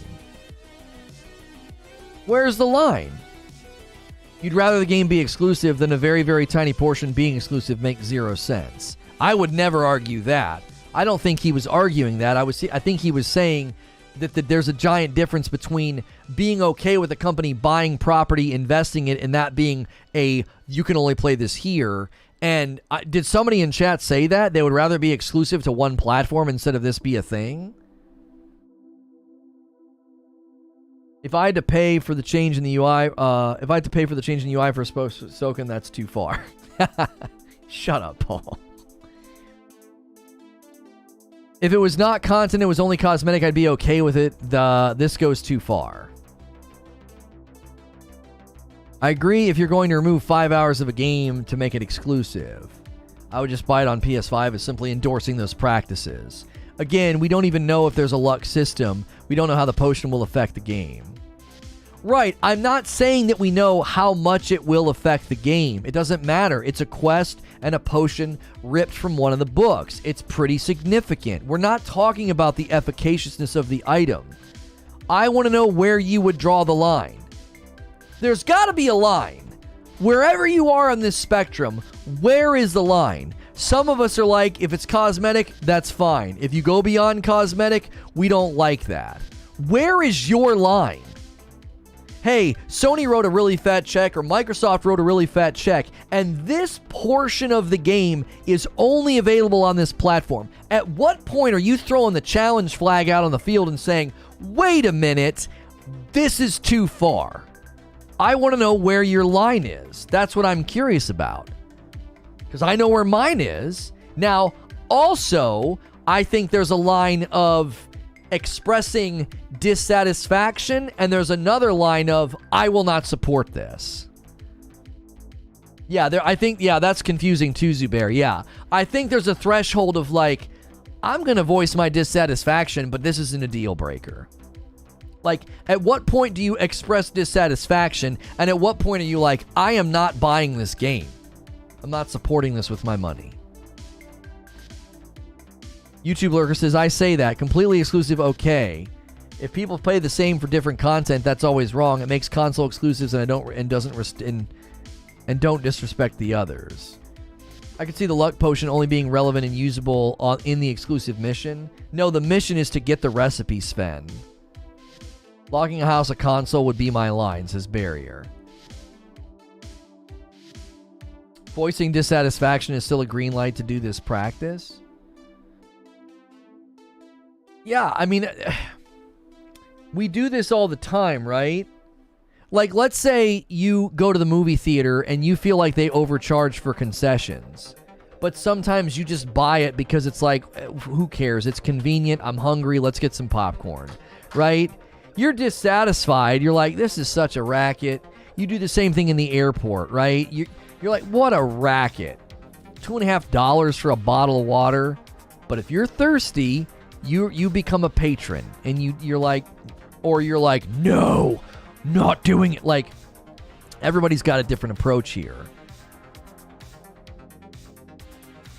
My line is straight gatekeeping games like Killer Instinct, Microsoft. I'm okay with it because I own PS5, Xbox, and PC systems, says A9 Asinine. If I want to play it on one versus the other, I'll buy it on that platform. Don't let them off the hook for that take. So if everyone can have this little tiny thing, a huge group should get nothing. That's a very telling take. I'm not sure what you're responding to, Creature. So if everyone can have the little tiny thing, then a huge group should get nothing. I don't know what you mean. Zubair, with two large corporations of equal bargaining power, a contract is entered into. Who would you place most of the blame on for the contract being executed? The offerer or the acceptor?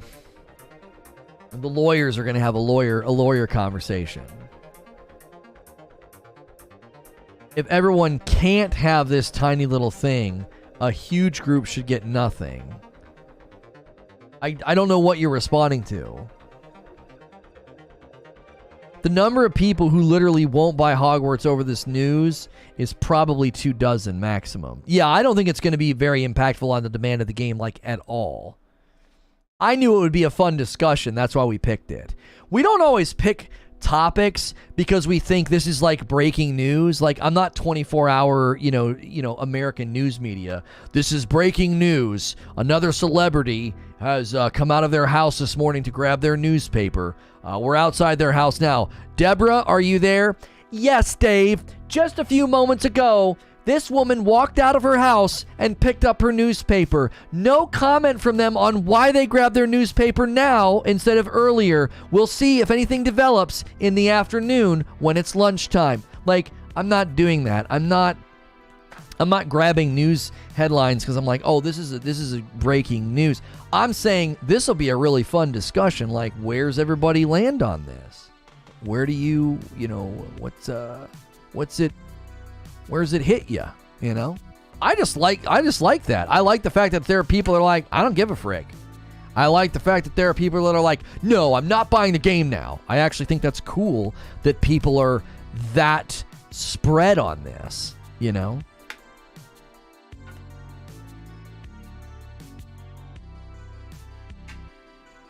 Jester says, don't buying is a different story. If Assassin's Creed gets 2 hours less of gameplay, it doesn't bother me. If Elden Ring gets 30 minutes less, I'd be furious. I think it depends. This game, I have no idea yet. I think this topic was a banger. Lots of opinions. Yeah, this has been very good. We've gotten tons of chat engagement. Listen, if you guys have been enjoying the show today, okay, and you like the channel and you're here on a regular basis, all right, we want to see those members, man. We really do. We do an extra talk show every day for members, and then we do the Friday night stuff with my wife. And then we do the community game nights on Friday nights as well. If you're able to, consider becoming a member. If you're not able to become a member, just be here as often as you can. You might get a gifted membership. We need the people who are able to jump in on their own, so you can leave space for the people who can't get a member on their own. Because then when those generous people start gifting, there's more room for them. Does that make sense? So if you can support the channel, we'd love to see you jump in, get committed, get in our Discord, be a part of all the extra discussions that we have, all the after shows that we do. Just jump in. So that way when these people are super generous, the folks right now who cannot afford a membership are more likely to get one. All right? Think of it that way. Think of it as like it's $5 to pay it forward. You're making room, you're making space in the room for others if you just do the membership on your own. If you're enjoying the stream, make sure to hit the like button, says Distorted. It's a free and easy way to support the stream. Same as subscribing. Hitting like and subscribing is totally free. That is true. One of the greatest ways to support what we do. And we appreciate everybody who does that. Gifted to know, Reforge is primo content. Be here for all of it. Yeah.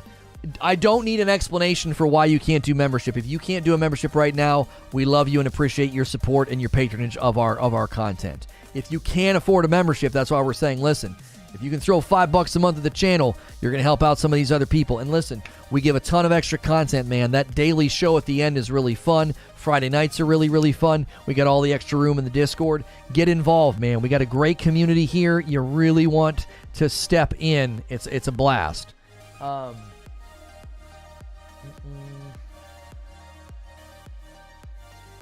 Side note, we need to kind of wait to see. Throwing something he's in. Oh, yeah. There was a leak about the AC game coming in like March or something, the Baghdad one, looking like it's actually going to happen. There were people that said it wasn't. I'm on PS5, so it doesn't hurt me, but on the whole, I prefer all platforms to get the same stuff. Yo, Mr. Glum is always so generous to this channel. That's our first batch of gifted members. Listen, if you can't get the gifted memberships, you need to check something. Click the join button or use the join link in chat, like the join command. There's 3 dots at the top. You might have to press that and go to your gifting options and turn it on. You may have to turn it off, save it, and go back in and turn it back on again. Some people are having to do that. So go to that join landing page. There's 3 dots at the top. You click those and go to your gifting options. You may have to turn it on. If it's already on and you're still not getting gifteds, turn it off, back all the way out, go all the way back in, and turn it on. YouTube's been having an issue with this, and Fat Steven Seagal figured this out yesterday. It's a way for you basically to kind of like turn it off and back on again, and you'll get some. PS5 is awesome. Xbox Series X is an Xbox Pro revision with 1-button share on gamepad. I'm still struggling frame dropping in Serious Sam performance mode. You do realize that all tech analysis puts the Xbox Series X and the PS5 basically neck and neck, right? They're equal. You're going to go to one game that's having performance struggles and act like it's an indictment of the console? Get real. Yo, all 5 got grabbed so fast. It's working again real fast. I love when they get grabbed fast. Tashia, Kurios, Uncle Ebenezer, Void Products, and Clone Bricks. If you just got a gifted membership, get in the Discord. Bellex says, I am debating if I should invest in a PS5 or just stick with the consoles that I have. Bellex, I'm here to tell you, I got 2 PS5s in my house, and I love that system. I love the games. My wife and I are playing Returnal. She's actually getting pretty good. It's a tough game for her. She's not good with platforming, so she's having to primarily rely on the dodge when we're in fights and stuff. And we've almost beat the first biome. We've gotten to that final boss twice now. Each time we've played, we've gotten to the final boss. And I'm telling you, they've changed things with that game. They've changed things. Some of the rooms are different when you're playing co-op. I swear to frick they have. They make them tougher. There's more of these guys showing up and things, man. It's tough. Yo, Jose Ocho with a $5 tip. Sorry to disrupt your stream, but here is for the TV. $25 today for Madam's TV. We had 100 yesterday, 125. The TV was $280.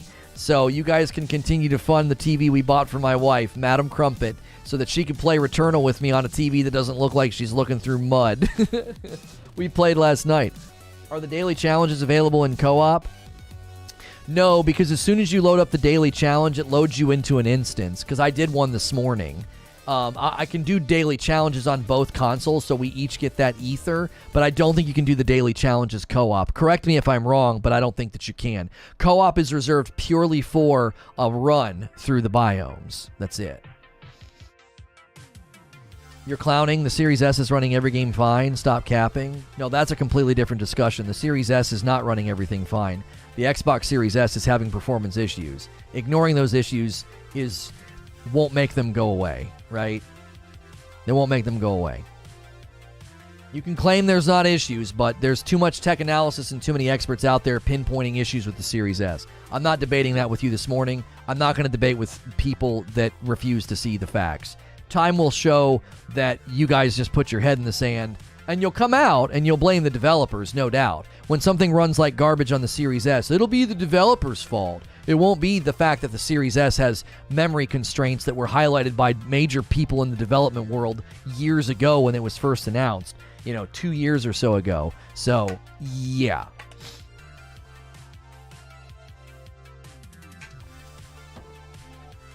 Lono thinks the Series S is terrible. He doesn't own one.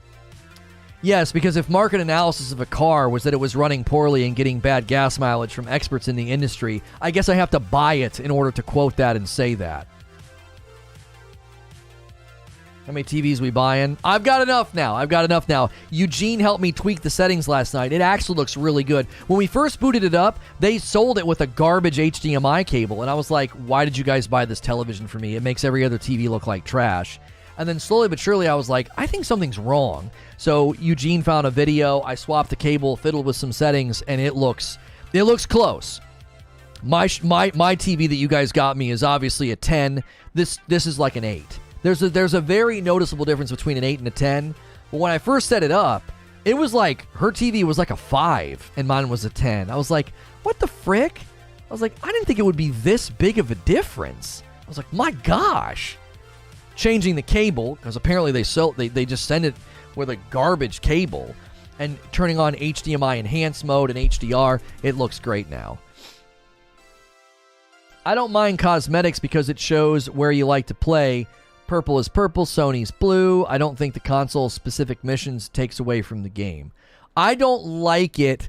I will not argue. I think it would be pretty exaggeratory and hyperbolic to say one quest takes away from the game. I'm not going to argue that. I think that's an overstated case. I think it's game impacting, but I will concede that it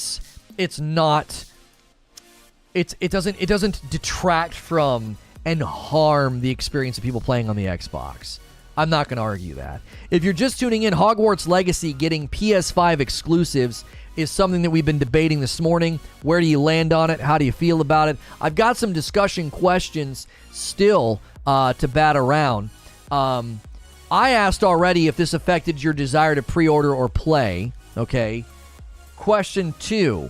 Do you think the boycotting response is going to hurt the game at all?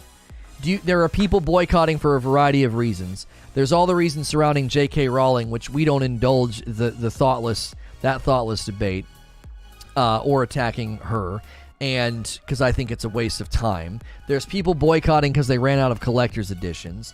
There's people boycotting because of the exclusives, right? Do you think the boycotting will have any effect on this game's success whatsoever? Because I have my own opinion on this. Yeah, somebody just said, I'm boycotting it because she's this. Yeah, I'm not letting that commentary in my chat. Go find some cultural commentary channel to grind that axe. No one gives a frick what you think about her. I've got her books in my house. I'll buy more. I'll buy this game. I'll play it. And your thin virtue that can't fit into a thimble has no bearing on that. That's not commentary, it's fact. And goodbye. Boycott equals free advertising. People need to remember social media is a very small fraction of consumers. I really, truly, and genuinely hope that this game is the beginning of that change. Right? I hope companies pay very close attention to Hogwarts Legacy, and they're going to be like, huh, this is weird. Twitter has no bearing on the success of something. Yeah, you're right. The mob is a bunch of toothless dogs. Just do what you're going to do. Support the comedians you're going to support, the movies that you like, the books that you enjoy. Frick this mob. They have no power. The story is odd considering the tropes surrounding the characters you're against. In the story?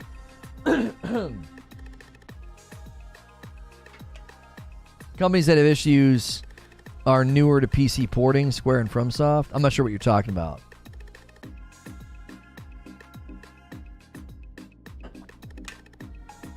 The weirdos don't matter.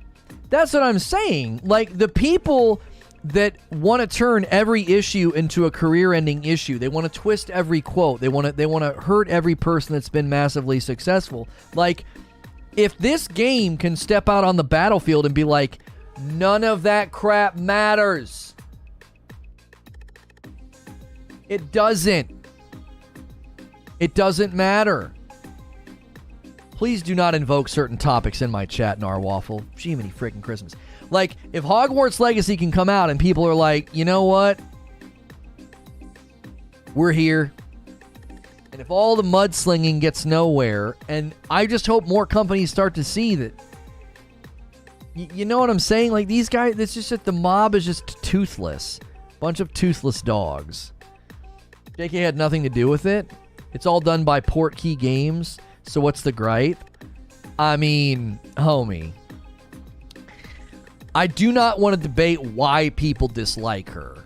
But if you dislike her, you have to know she's getting royalties from this game.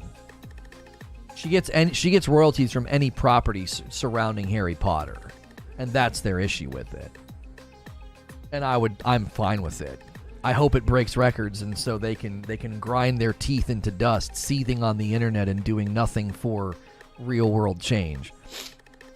I hope they all end up having no teeth by the end of this, so that they're a visual representation of how they have no teeth in the actual discussions. They're just toothless dogs barking and yelling at everything.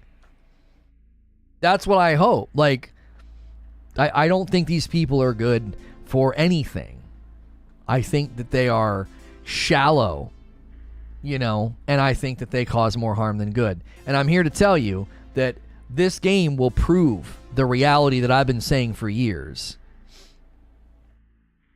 Here's the thing, it's Harry Potter, and books to be the best Harry Potter game to date. Yeah, it looks to be I'm sorry, I misread that. Looks to be the best Harry Potter game to date. It'll break records and show Twitter is as dumb as we think it is. The art versus the artist debate. That is the endless rabbit hole. Well, sure, like, you know, can you go back and watch certain comedy specials of certain individuals right now, right? I do think there's times where people are like, yeah, I can no longer support this in clean conscience. I think that this game is in a completely different category, you know. Further note, Harry Potter has far surpassed the legacy of the author. It's become a generational brand. As soon as the devs stated that she had nothing to do with development, I quit worrying about her. Right.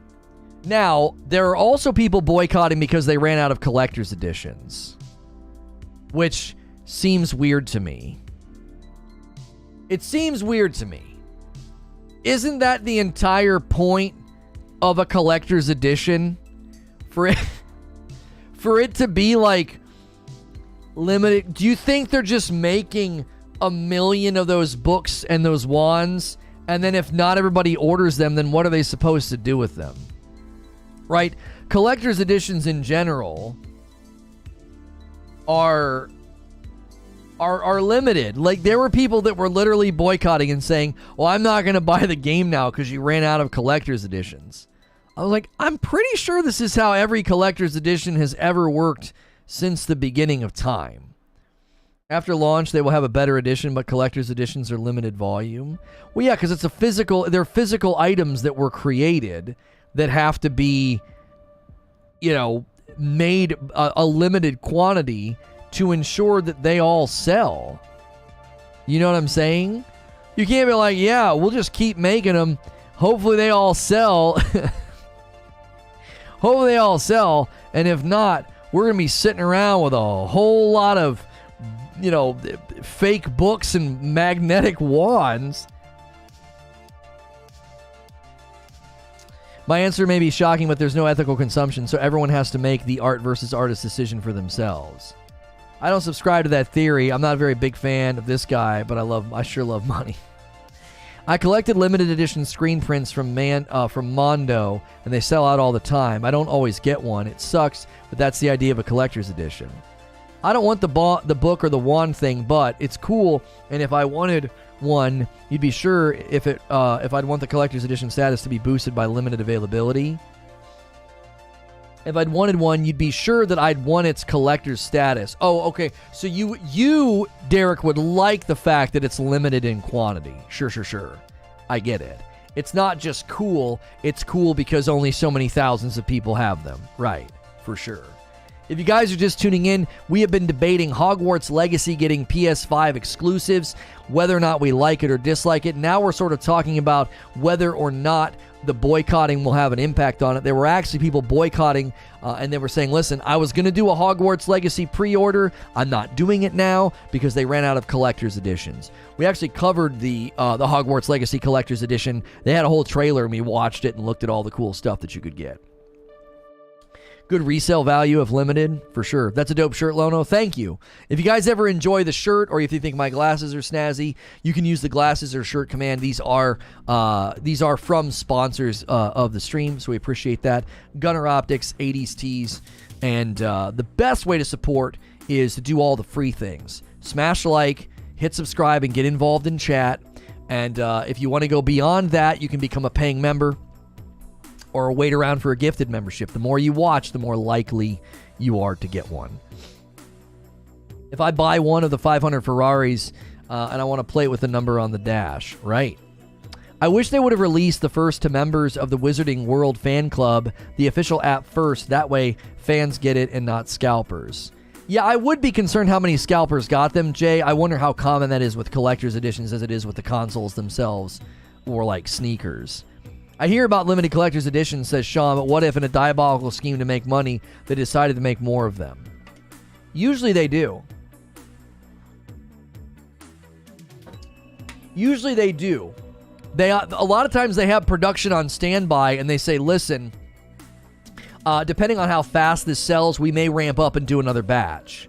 And they can make projections based on how fast it sold first and how many people didn't get them to be like, okay, we sold 10,000 and demand was pretty good. Next batch, let's do 3,000. We're pretty much guaranteed to sell 3,000 more based on demand, speed of the purchase, and then, consumer response and complaint. You want a timed exclusive to the fan club first? No, I don't. I was reading chat. Yo, Graydon jumping in. First new member of the day that was not gifted. I love seeing that. I love seeing somebody saying, hey, I'll do it. I'm stepping up. I'm going to get involved as a member. Thank you so much. That makes space for the people to get the gifteds when the people do the gifteds. Very common. They were on eBay in droves moments later. Those bots are strong. See, that's garbage. They'll have a bit more for the holidays, says Bellix. You're probably right.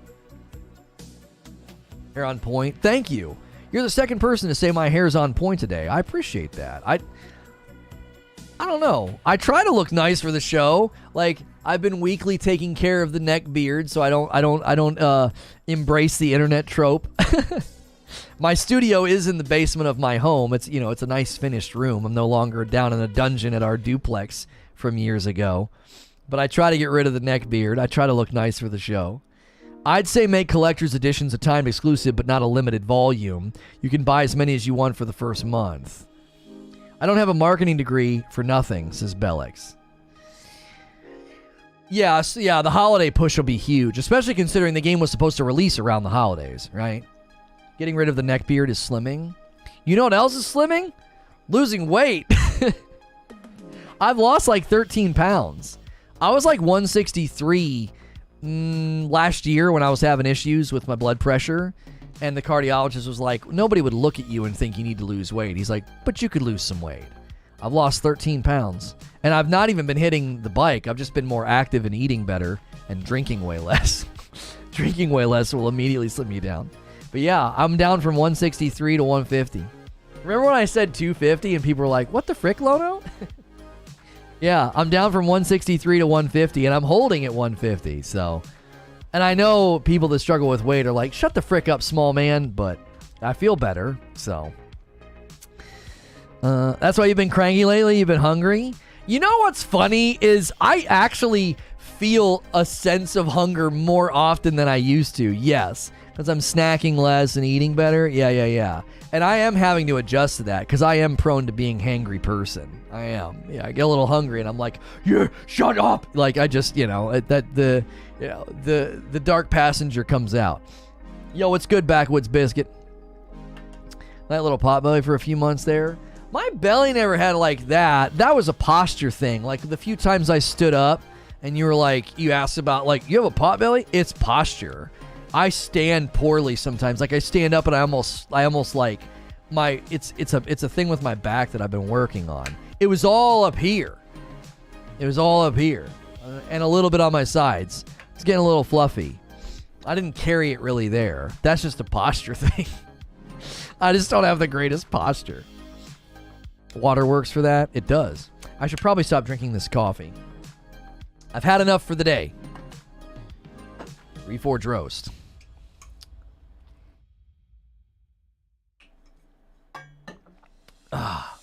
Got the gaming chair arch back. Well, this is a high back ergonomic chair, so I actually sit well in the chair. I'm working on standing straighter, like shoulders back. You know what I mean? I am working on that. Crypto is back with a few adjustments. Destroy All Humans 2 Reprobed is out now for PS5 and PS4. Yeah, we have a first look of that on the our First Look channel, and so we will not be playing that today. We also have a first look of Steel Rising that went up over on the First Look channel, and there'll be another one hitting, I don't know when, but we have another first look that I recorded.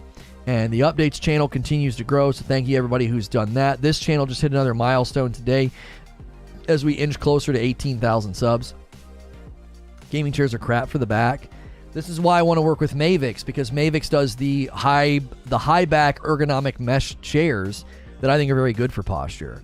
Looks like Facebook Gaming is going to be gone. Oh, Facebook Gaming is done. I told you guys that was a dead platform. I told you. People kept coming to me about certain streamers over there and their viewership, and I'm like, yeah, all that viewership. Remember when Facebook Gaming had more, watch hours than YouTube that one month, and I looked at the numbers and I was like, something doesn't add up here. Less people were streaming, less hours of content was streamed, and yet miraculously their watch hours went up. One of the most dishonest companies. You can't trust any of their metrics. They're liars. And the people that streamed over there were liars as well. They always talked about how great everything was and da-da-da-da. Where are they all streaming now? Where are they all streaming now? A bunch of frauds and liars. Supporting them on another platform, you're just supporting a liar. They all went over there and lied to people about that platform and the numbers and how good everything was. They were straight up Facebook propaganda promoting liars. That platform's lied to investors. It lied to companies like Funny or Die. It's lied to comic troops. It's lied to companies that have moved all their content over there. No. They should absolutely... Like, if I was somebody who signed a contract and went over there, I would be considering suing. That's what I would be doing. There are people that hurt their platforms and went over there on a lie. And now they've got to, essentially rebuild and start over elsewhere. You got a big contract from Facebook not long ago? Watch where he ends up in 12 months. Watch where he ends up in 12 months. It won't be over there. It won't be over there. He'll move to YouTube. Because his clock's ticking anyway. Once he finally gets, discovered for what he's been using, then he won't want to be on Purple. He'll be safer on YouTube. Purple will shut him down. You signed a contract, they'd have got you... Well, not necessarily. Some of the contracts did not get renewed. An unknown quantity for a specific window, says Graydon. You risk producing far more than you sell, or worse, producing less. After the window closes, the print runs are made with the exact number sold. Yeah, I'd love to work with either Herman Miller or Mavix, but we're just not at a size to get their attention. We got to get a little bit bigger. Once we hit 25,000 subs on this channel, we'll have a much easier time approaching sponsors, because we'll just be at a different threshold. The channel will look a little different, We'll look a little different. So we'll start being able to approach some of those sponsors and say, "Hey, we've been grinding it out over here, man. We're one of the more consistent, we're one of the more watched live streams over here. Take the big dogs out of the picture. Take Doc and Timmy out of the picture. And we are very consistent. We outpace much larger channels. So we just got to hit that 25K spot. You guys help us with that. You guys help us with the channel growth. You show up every day and you support us. We'll start getting some cool deals. We'll start getting some really cool deals that will inevitably benefit you guys. Discounts, giveaways, all that stuff that those companies love to do. Nice t-shirt. Thank you. Do you think that most of those people, the temporarily bandwagon for Facebook, ended up on YouTube or Purple? A lot of them have already moved. Yeah. I know of one person who came to YouTube way while ago, didn't get his contract renewed, because why would you? He was nothing. And then the other guy went back to Purple and was not offered a contract, because there's a variety of reasons there. But there are more probably coming, because those people were some of the people that went in phase 2 and got contracts. There was phase 1, 2, and 3. Phase 3s, none of them got renewed. Phase 2, some of them got renewed, some of them didn't, and moved. And now all of the phase 2 people have been just bummed. A lot of the phase 1 people are still there. The people who went very early on, they're still there. They'll be gone soon enough. That platform's dead. As far as gaming streaming is going, that platform's dead in the water. They're getting rid of their app. I have 3 people that got canceled and 2 more that weren't renewed. Yeah, it just keeps happening. So, yeah, they're shutting down the gaming app, not Facebook Gaming, because not enough people are using the app. Yeah. That's step 1. Step 2 is in like 2 or 3 years, all contracts run out and they shutter the whole thing. It's coming. Or they're looking to sell to somebody who already has their own mobile presence. Possible they sell it off to somebody else. Possible. Next topic for today is The Last of Us. Last of Us Part 1. Oh, we should have already... Yeah, I should schedule it. We'll go at noon. It is Tuesday, which means we'll go to members a little, like maybe 30 minutes earlier than normal. Same image as.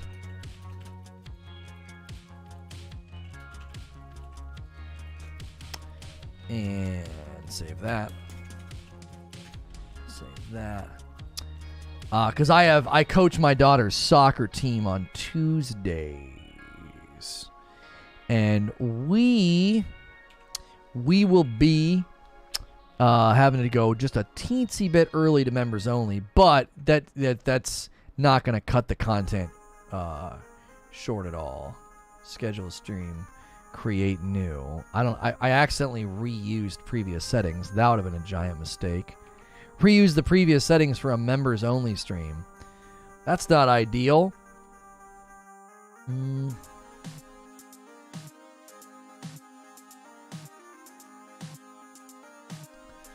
Okay, this is going to go under gaming news.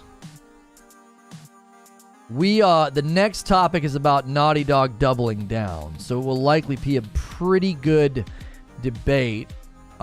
We don't really indulge. A lot of the guys that were being... Some of you guys that don't like when we debate these things, like stuff about Last of Us, whether it's a remake or a remaster or PlayStation versus Xbox, you will notice that today we got in a little bit of a debate about that, and it stayed relatively calm. There's a reason for that. We banned the people who would come in and just stir the pot and be jerks. So, if anybody else decides to come in and be like that, they're not going to last for very long. So you'll notice that the conversations surrounding consoles, exclusivity, and loyalty have gotten significantly calmer because we weeded out some of the weirdos, the guys that just would come in and be, dishonest and try to stir the pot. So our next stream will probably be an enjoyable discussion. We might get some, haters and, not very good debaters come in. But it still should be a good discussion. Listen, there's probably plenty of you here right now that have not smashed the like button. Do me a favor and give that a smash and get us to 400 likes. It's free to do it. I know on mobile you have to minimize the chat, but give me that thumbs up. It will help. They won't last with us. Golly, Christina. I'm trying to avoid playing Last of Us Remake, going through the first mission. HD gonna suck. I'm not sure what you mean.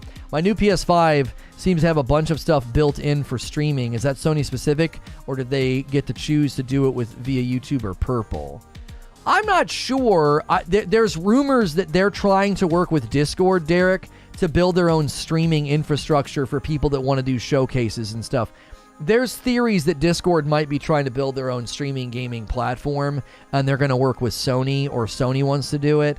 I don't know. I found those theories to be wanting. I didn't think they were very strong. Oh, new stuff dropped today? Perfect. We'll get to watch that during that stream. That will be, that'll be enjoyable. Listen, I tell you what, I have more Hogwarts Legacy PS5 exclusives questions. I have 2 more discussion questions. I'm going to give you one and step away. Let's get the conversation kind of back on Hogwarts Legacy. We have another 30 minutes of the show left that I think is still worth batting the ball around. There is no microtransactions. So Hogwarts Legacy, microtransactions, non-existent. They have said there are none. How would you like to see the game continue and add on to itself? I think the game's going to have more to it. I think the game is going to be an ongoing thing, and there's going to be more content. How would you like to see them do that in the wake of the news that there will be no microtransactions, no cosmetic storefront, nothing? Let me know what you think in the comments in the chat. I'll come back and read your comments. Don't go anywhere. While I'm gone, it's a great time to smash the like button, gift some members, or cash in on your membership and get into the Discord, okay? I'll be right back. Don't go anywhere.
What was the question?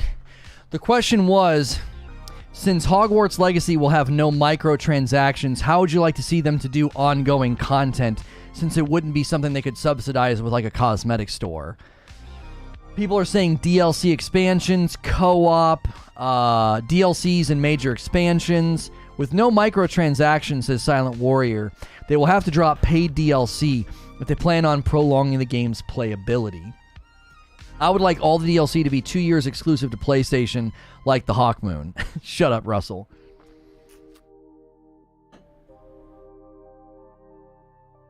I really hope they allow mods. Rumors to be a trilogy, so I'm expecting DLC in the future.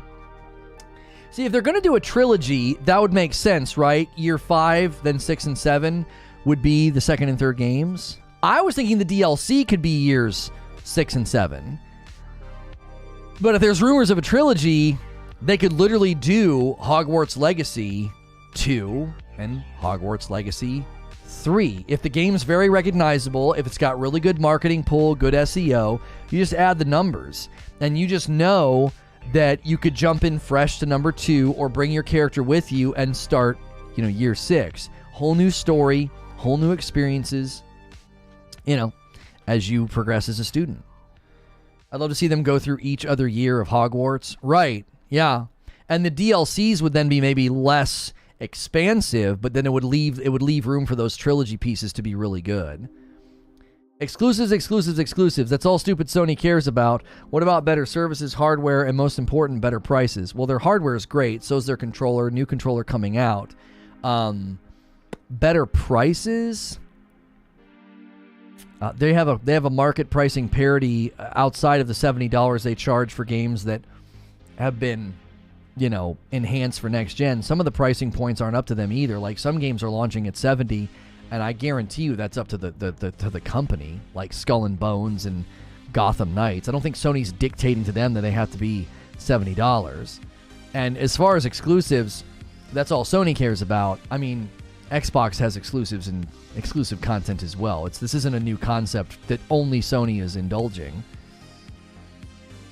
I'm hoping it's different schools DLC. I think there's like 10 around the world. If you use Sony recently, the acquisition of Bungie, proprietary technology for live service, we can assume that Hogwarts will find maybe different ways to monetize the player separate from DLCs. If this game wasn't built for live service, MJ, I don't see them trying to do that. I think a game has to be built from the ground up for live service or it won't work. Did you see my controller concepts that someone made for Hogwarts Legacy? Yes, I believe I saw those in the Discord.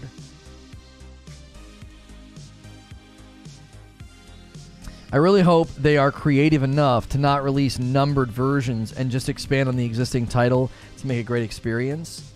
I mean, it just gets confusing without numbers, and I'll tell you why, Creature.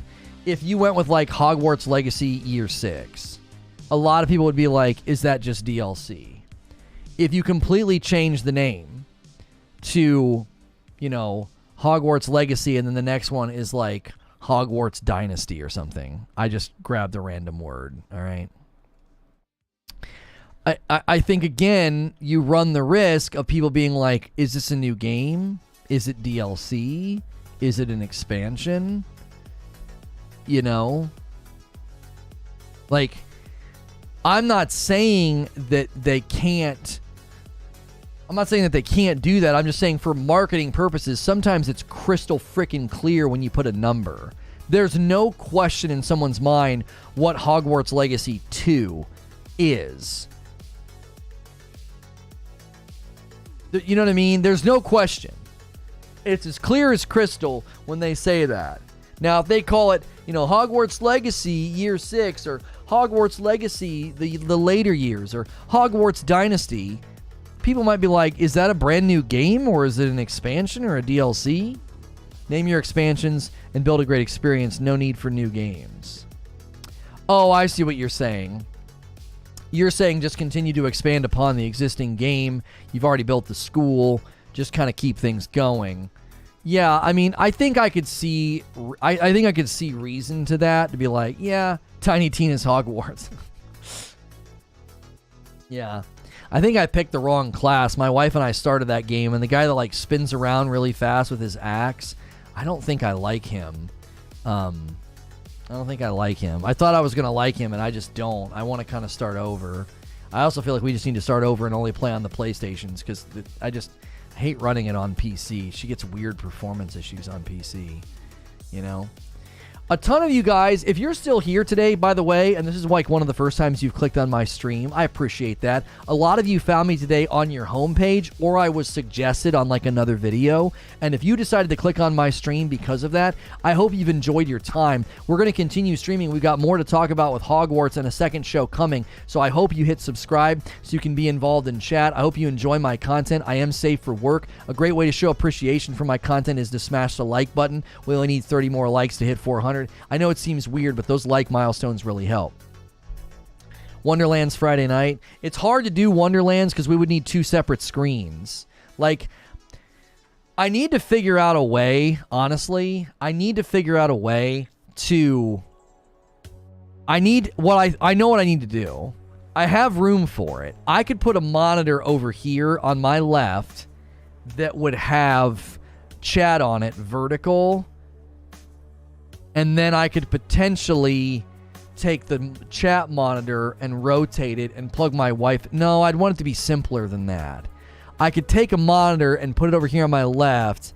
I could slide the center monitor over so that each of us had our own monitor. Because there are definitely some games that would be fun to watch us play, like Returnal, and just see how far we can get for like a fun Friday night, kickoff.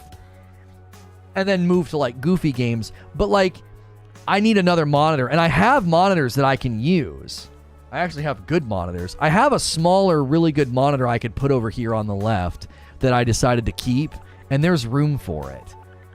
Is the laptop still working? No, I don't want to use a laptop. That wouldn't be a good idea. I need a place to put it, John, is the real issue. I've only got so much capital here to where I don't want it to become a giant pain point to stream with her. Like, all right, I got to move everything. I got to tear this down. I got to move this cable. I got to unhook this. The way I have it set up now, we drag her microphone out, I turn her up on the mixer, and we go. It's so easy. In the past, it was a task setting up for a Madam stream.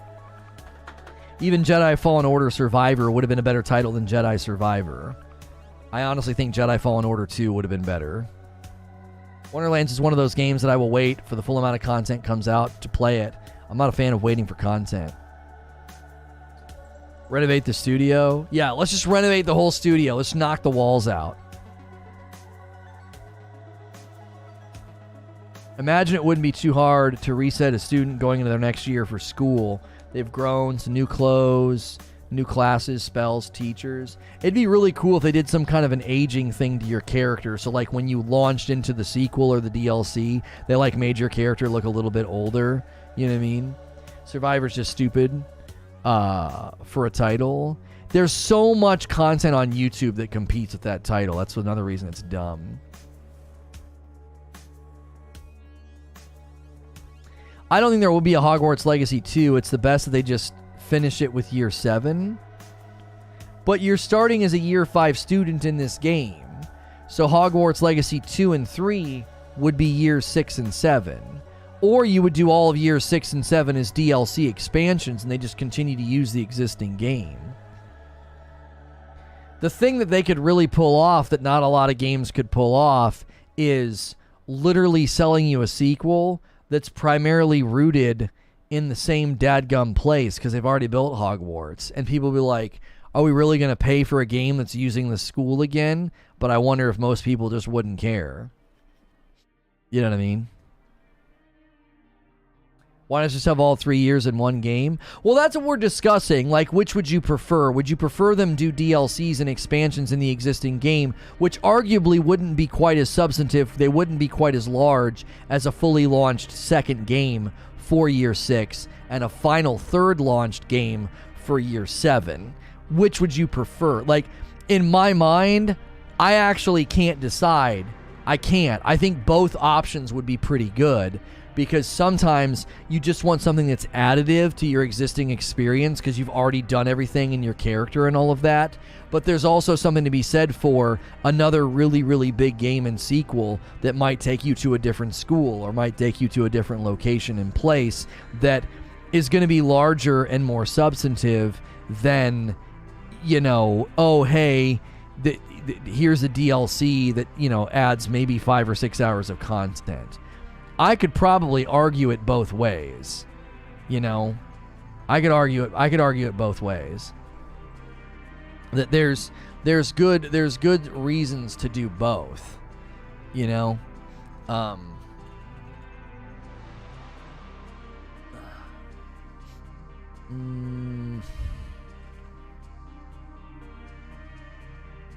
I honestly don't know if I would be annoyed by either. I don't know if I would be annoyed by either, because I think there's plenty of reasons to say that as long as it was worth your money, like it was a substantive DLC or a very, very stout and big sequel. Like if they're going to do a Hogwarts Legacy sequel, it would just need to be very, very well designed and substantive and big, and not just, oh yeah, come back to the same school for Year 2.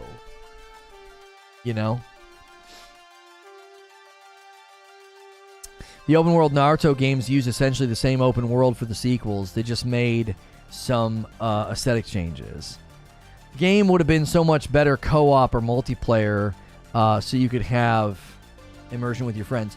Grim Reaper, there's a part of me that wonders, There's a part of me that wonders if they create a highlight video. I don't think I've ever done this. Test, private, test. Where does this go if I create a highlight? Does it just like go as a video, like an upload? I accidentally clicked on something in the dashboard. I feel like this is step 1. Sequel, let's do the sequel. Let's do the prequel, Fantastic Beasts. How would they do a Hogwarts Legacy 2 Collector's Edition? I feel like it would be too much. Fantastic Beasts actually takes place after Hogwarts Legacy, says Jay. Yeah, it's a prequel to the books, not this game. This game takes place pretty long ago in the timeline. I want a new game so they can tweak and add new mechanics, says Just Wait. Please let's not ask for every game to have multiplayer. Some of us never wants to play with other people. Well, here's the thing, Corey. Something I've noticed in most of the gameplay is you almost always have a companion with you. Every mission, every quest that they've shown, seemingly there's a companion. Okay? And so my question is, could they not then add a co-op feature kind of like they do in the Far Cry games? The Far Cry games, you have someone who comes in and they're literally just like, they're not doing anything for their game experience, but they're with you and they're able to do things just to help out, and it's fun. Because I think I could get down with playing Hogwarts and throwing my wife on another PlayStation. You know. Highlights is a new version of creating shorts of your own stuff. Yeah, it probably would just end up being an upload then, which I don't want to do that here. Transferring or visiting Durmstrang for year 6 would be cool. Maybe it'll be a Goblet of Fire year or storyline. The Goblet of Fire was a recurring event that rotated among the 3 schools, so it'd make sense.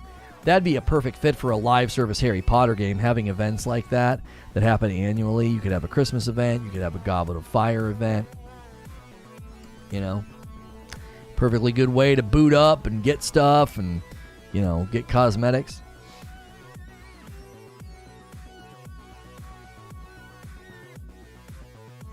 The main thing we debated, if you guys missed the debate and you still haven't chimed in with your thoughts about how the PS5 exclusives that Hogwarts Legacy is getting, it will be a quest to get a potion, the lucky potion, and that is what we debated at the beginning. I am not going to keep myself from purchasing the game on the PlayStation. I don't think it's a big enough deal to withhold purchase, but I definitely don't like when games do it. Dave Suave with the 2-month milestone celebrating as a member. Thanks for jumping back in. I prefer the NPC companion to human players. In story-driven games, I want to experience the narrative. You lose that in co-op. The beautiful thing there, Corey, is you would lose nothing if I'm given the option to play with a co-op companion. You would lose nothing. I feel like you're creating a false binary. Like, if they throw in co-op for the companions, then you're not going to be able to get that. Like, they built an entire game around having a companion with you the entire time. Giving people the option to make that companion controlled by a person takes nothing away from you. It's not like if they added that later as an update that suddenly... Like, they added co-op to Returnal, okay? That doesn't do anything to your experience in Returnal if you decide to play the game. If they suddenly added co-op to Hogwarts and said, hey, somebody can jump in as their wizard and be your companion when you go on missions, that doesn't do anything to your experience. The Wizard Tournament was outlawed before Hogwarts Legacy because too many students died, and then they brought it back for Harry's year, but after Cedric died, they outlawed it again. I'm excited for the future of live service games, says Cody. Hopefully some of these companies will set the standard for consumer. I'm excited for Hogwarts' potential. What story would you have ever lost because of co-op? I'm genuinely curious. Well, I think he was envisioning a game that would get rid of the companions and you would only have co-op. So in his mind, you would get rid of that feeling of like, oh, these people are running around with you and it's adding to and enhancing the story. But as they do with other games, right? As they do with Diablo, you can play with other people, and then that gets rid of your companion. That's how they did it in Diablo 3. Your companion is there, and then if you play with somebody else, your companion just is like, oh, you don't need me, see you later. That's typically how they did it in that game. You could go to town and hire particular companions and give them, you know, different builds and different pieces of loot, you know, to customize and curate their experience.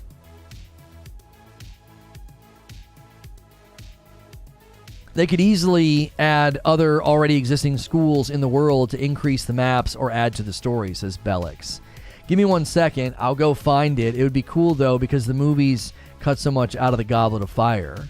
Yo, what chair are you using? We don't have a chair command because this was sent to me a long time ago by a company that it was a one-off. They didn't want to do like an ongoing relationship, so I'm not going to promote them. If you want me to promote your product ongoing, pay me. So they sent me the chair. We promoted it for a month, and then they no longer want. It had nothing to do with us. It had nothing to do with this community in our channel. We actually gave them a lot of people bought the chair, but they were not looking for ongoing relationships at the time. They were only doing these one-off deals where they sent you the chair and you promoted it for a month. So you can get this chair from Mavix in a variety of colors. It's basically the exact same chair from Mavix, and we would like to work with them, but we are not quite of the channel size yet to get through their application process. So I'm not going to promote a company that I'm not working with, though. Like, I'm happy to say, hey, Mavix has one, because like they're a company that works with content creators, but this company that I worked with in the past, it was like years ago. I bought the chair for my dad from the old company. Yeah. I still think it's funny how non-devs think game design's easy. Just add more buildings. Just add more people. I don't think Bellix was saying they could do it easily, as in it would be easy to do. Bellix was simply saying they could easily do this as an option to expand the world. Right, Weedman? I don't think linguistically Bellix was establishing the ease of development. I think she was establishing, oh yeah, they could easily do this. This would be a way to expand the game. If you built Hogwarts, then it stands to reason in a couple of years you could crank out a sequel or a DLC or whatever, and then that you could have the other schools build. Yeah. Definitely, that was definitely not like an armchair, you know, oh, it'd be so easy for them to do that. There's definitely people that do that at times. Like, they commentate on development, and they're like, oh, it'd be so easy for them to do this. And it's like, a lot of the times, that's not the case, right? I'm okay with adding co-ops as Corey as a later patch, such as Returnal, because the core game is designed around the single-player experience. Games like Borderlands have tailored the experience to co-op. Yes, they have. And I think this game would be a perfect game for a later co-op patch. They've clearly built it for single player. They clearly always have some sort of companion with you. At times, it seems like the companion is just another student, which lends some credence to my thought that, hey, you know, do it later and just let anybody that is playing the game join you as their wizard. You know, you got to be careful with, you know, throwing off balance of the game or whatever. That they, all of a sudden, they come in really, really strong and they're near the end of the game. We definitely wouldn't want to throw off balance. So the timeline for Harry Potter is Hogwarts Legacy, Fantastic Beasts, and then the Harry Potter books and films. Got it. Yeah. Yeah, Hogwarts is definitely a prequel. So no Tom Riddle, no Dumbledore, none of the kids' parents. It's too old. So no Snape, no none of that.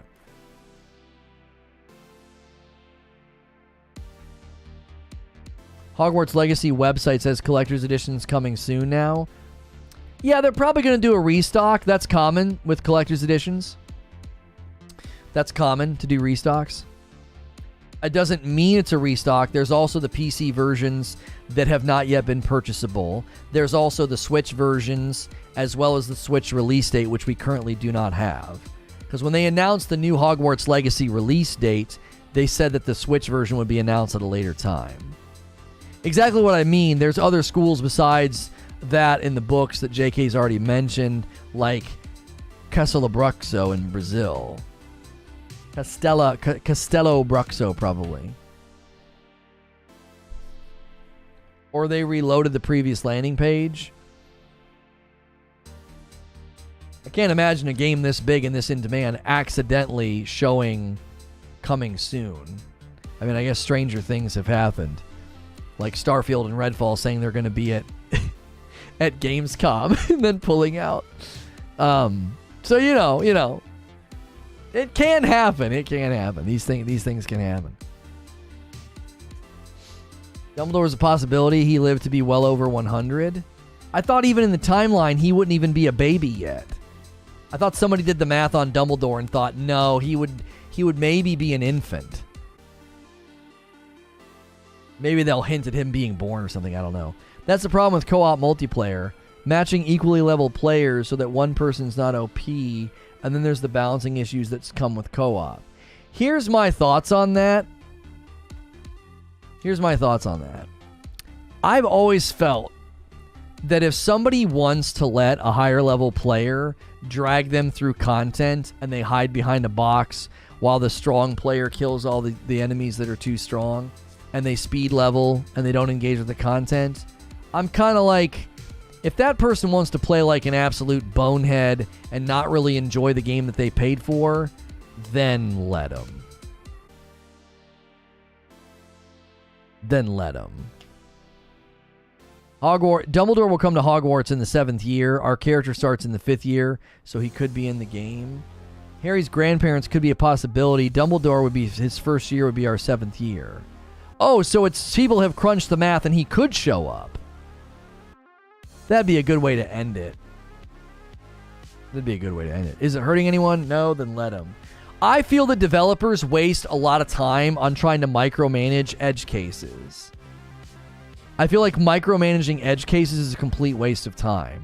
Oh, but somebody might boot up with their friend, and then their friend's really strong, and then their friend kills everything. Well, so the frick what? Like, who cares if somebody wants to play that way?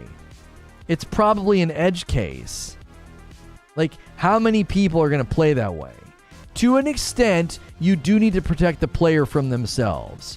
So if it becomes known that there's some exploit where you can run in a circle and kill, like a tiny dog or a rat, and you're getting some broken amount of XP, patching that is different than worrying about people like booting up and blitzing the game because they're friends farther than them. Like, I just don't think it's worth development time worrying about those edge cases. If it's a fundamental broken mission that's giving people too much XP and it's causing players to play in like degenerate ways, then sure, patch the XP exploit. But you don't need to keep people from co-op because somebody might play like a dum-dum. Like, every game is like that to a certain degree. Yeah, my buddy's a level 100. I just started the game. He comes into my game and he kills everything. I just follow behind him. We've turned the difficulty all the way up, so I level incredibly fast. Okay, if you want to play the game like a dum-dum, go right ahead. And more power to you. More power to you. I think you're robbing yourself of an experience. You just spent $70 to like go to an amusement park, and your buddy gets to cut in line and tell you how great the rides are. You just sit on the sidelines and watch. You watch him, woo, yeah, and he screams on by. You're like, he's having a great time. And he tells you about it afterwards. If that's what you want to do, you want to go to an amusement park, and it just really does your heart good to spend that money and to never ride a single ride yourself, man, by all means, go ahead. Go ahead. Like, you want to boot up a game and not play it and let your buddy play for you. Who the frick cares about somebody that's going to play that way? Let the players play. You can't dictate how they play the game if they aren't hurting other experiences. There's a yes and a no there, Abe. As one of the architects of the Diablo 3 Loot 2.0 system said, there are limitations. You have to protect the player from themselves to a certain degree. You do. A broken exploit or XP payout that's just busted. You have to be very careful with that. It's very delicate. It's very delicate. But the whole, well, if we do co-op, then people will get their overpowered buddy to come in and speed level them. Who gives a frick? Like that's an external thing that they're doing. It's not something baked into the game. They're doing that on their own. The problem is that developers have to balance the experience for everyone, which includes these people. But they're not balancing the experience for everyone. No. If someone comes into the game and voluntarily says, rather than playing this game on my own, my buddy that's been playing for a week, I'm going to have him come into the game and beat everything for me. No, that is external. That's not endemic to the game's design. That's an artificial thing that you're doing outside of the game's design. Like, yes, they're allowing you to play together, but you're choosing to engage with that in a way that is devaluing and degrading your gameplay experience. Like, you can't balance for that. Well, we do co-op, but we'd have to do this elaborate system of scaling XP and damage so that if an overpowered person comes in, they can't drag you through the content. Who the frick cares about that? The lion's share of the people engaging with co-op aren't going to do that, and they're happy for the feature. They're going to play through the game with their buddy, their girlfriend, their wife, their friend, whatever. But to keep the feature from them because, well, we'd have to create an elaborate balancing algorithm, and that just is too much development time because there's all these edge cases of people that would speed level. Who cares about them? If they want to degrade their own experience, let them. Partying up with a buddy and speed leveling is perfectly fine in my book. Not my preferred method, but let them do them. Now, if we're selling boosts, nope, that's not okay. Returnal does co-op excellently. Yeah, Returnal balanced co-op so well, I thought it was going to be busted. There are certain elements that do feel easier with co-op, because splitting the aggro of a boss is huge. Splitting the aggro of a boss is enormous. Like, you just going on either side of the room, and like, we got in a fight last night, I would have 100% lost it on my own. This guy spawned in the room that was insanely strong. I've never fought a guy like this just moving through room to room. He was harder. He was as hard as the final boss. He just didn't have 3 waves. The only reason we beat it was because my wife could draw aggro, and I could just blast him, and then he'd go to look at me, and I'd hide, and then she'd blast him, and then he'd look at her, and then I'd come out. Like, we were monkey in the middle, this guy, and there's no way if I was by myself I'd have been able to do it. He'd overwhelm me. Now, I might have been a little bit stronger because we're splitting the drops, we're splitting the health enhancements, we're splitting the guns. I might have been a little bit stronger if I was by myself, but I don't know. That aggro split's very, very helpful. Yo, Zinthos coming in with a gifted membership. Guys, you may have to click on the join button or like click the $sign button and click on memberships. And when the menu pops up, hit the 3 dots at the top and go to your gifting options. You may have to turn it on there. If it's already on, turn it off, back all the way out, and then go all the way back in and turn it on again.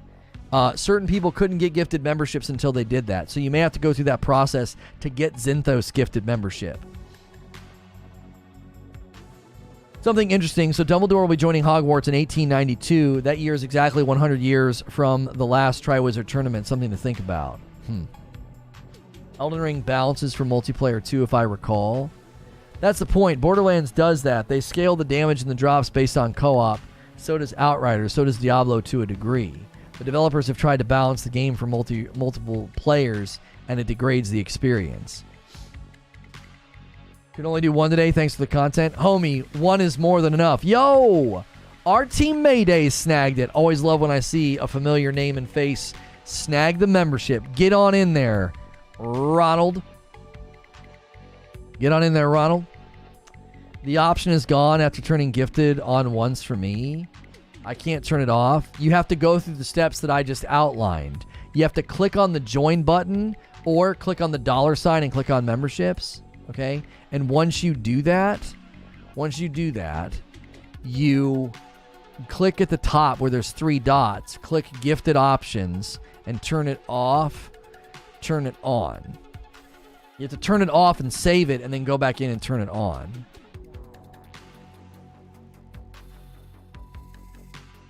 Somebody did a Walter White and Mario Kart mashup on YouTube, on Twitter. I'm seeing it. It is absolutely, it's phenomenal. It's perfect in every way. All right, I got to send the tweet out for our next show.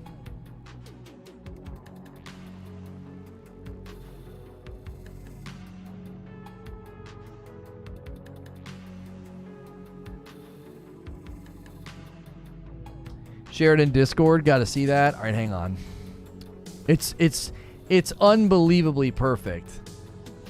Whoever thought to do it is a genius. It's almost as good as the Thanos Tuco one. It might be as good. I would say it's probably equal in quality to the Thanos Tuco one because it's quite a bit longer and it's incredibly creative. I got to get this tweet sent out.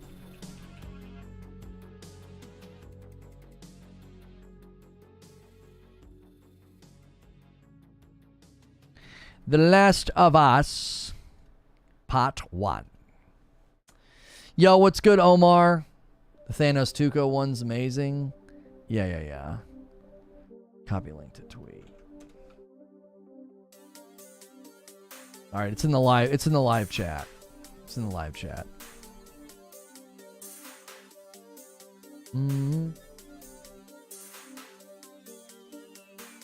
Who won for PC? Metal Hellsinger won an award. Okay, here we go.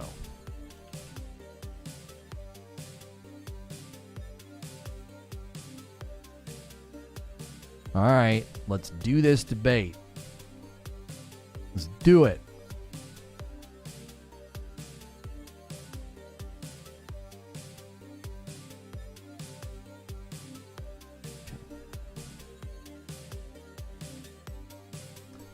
There will be a link in chat. In the event that redirect doesn't work, there is a link in chat. The Tuco one's genius, but this Mario Kart one's very, very good. And thank you guys for 400 likes on this video. Don't forget that when we go over to this new video, get over there and smash like right away. Get us a bunch of new likes. It's a brand new video, okay?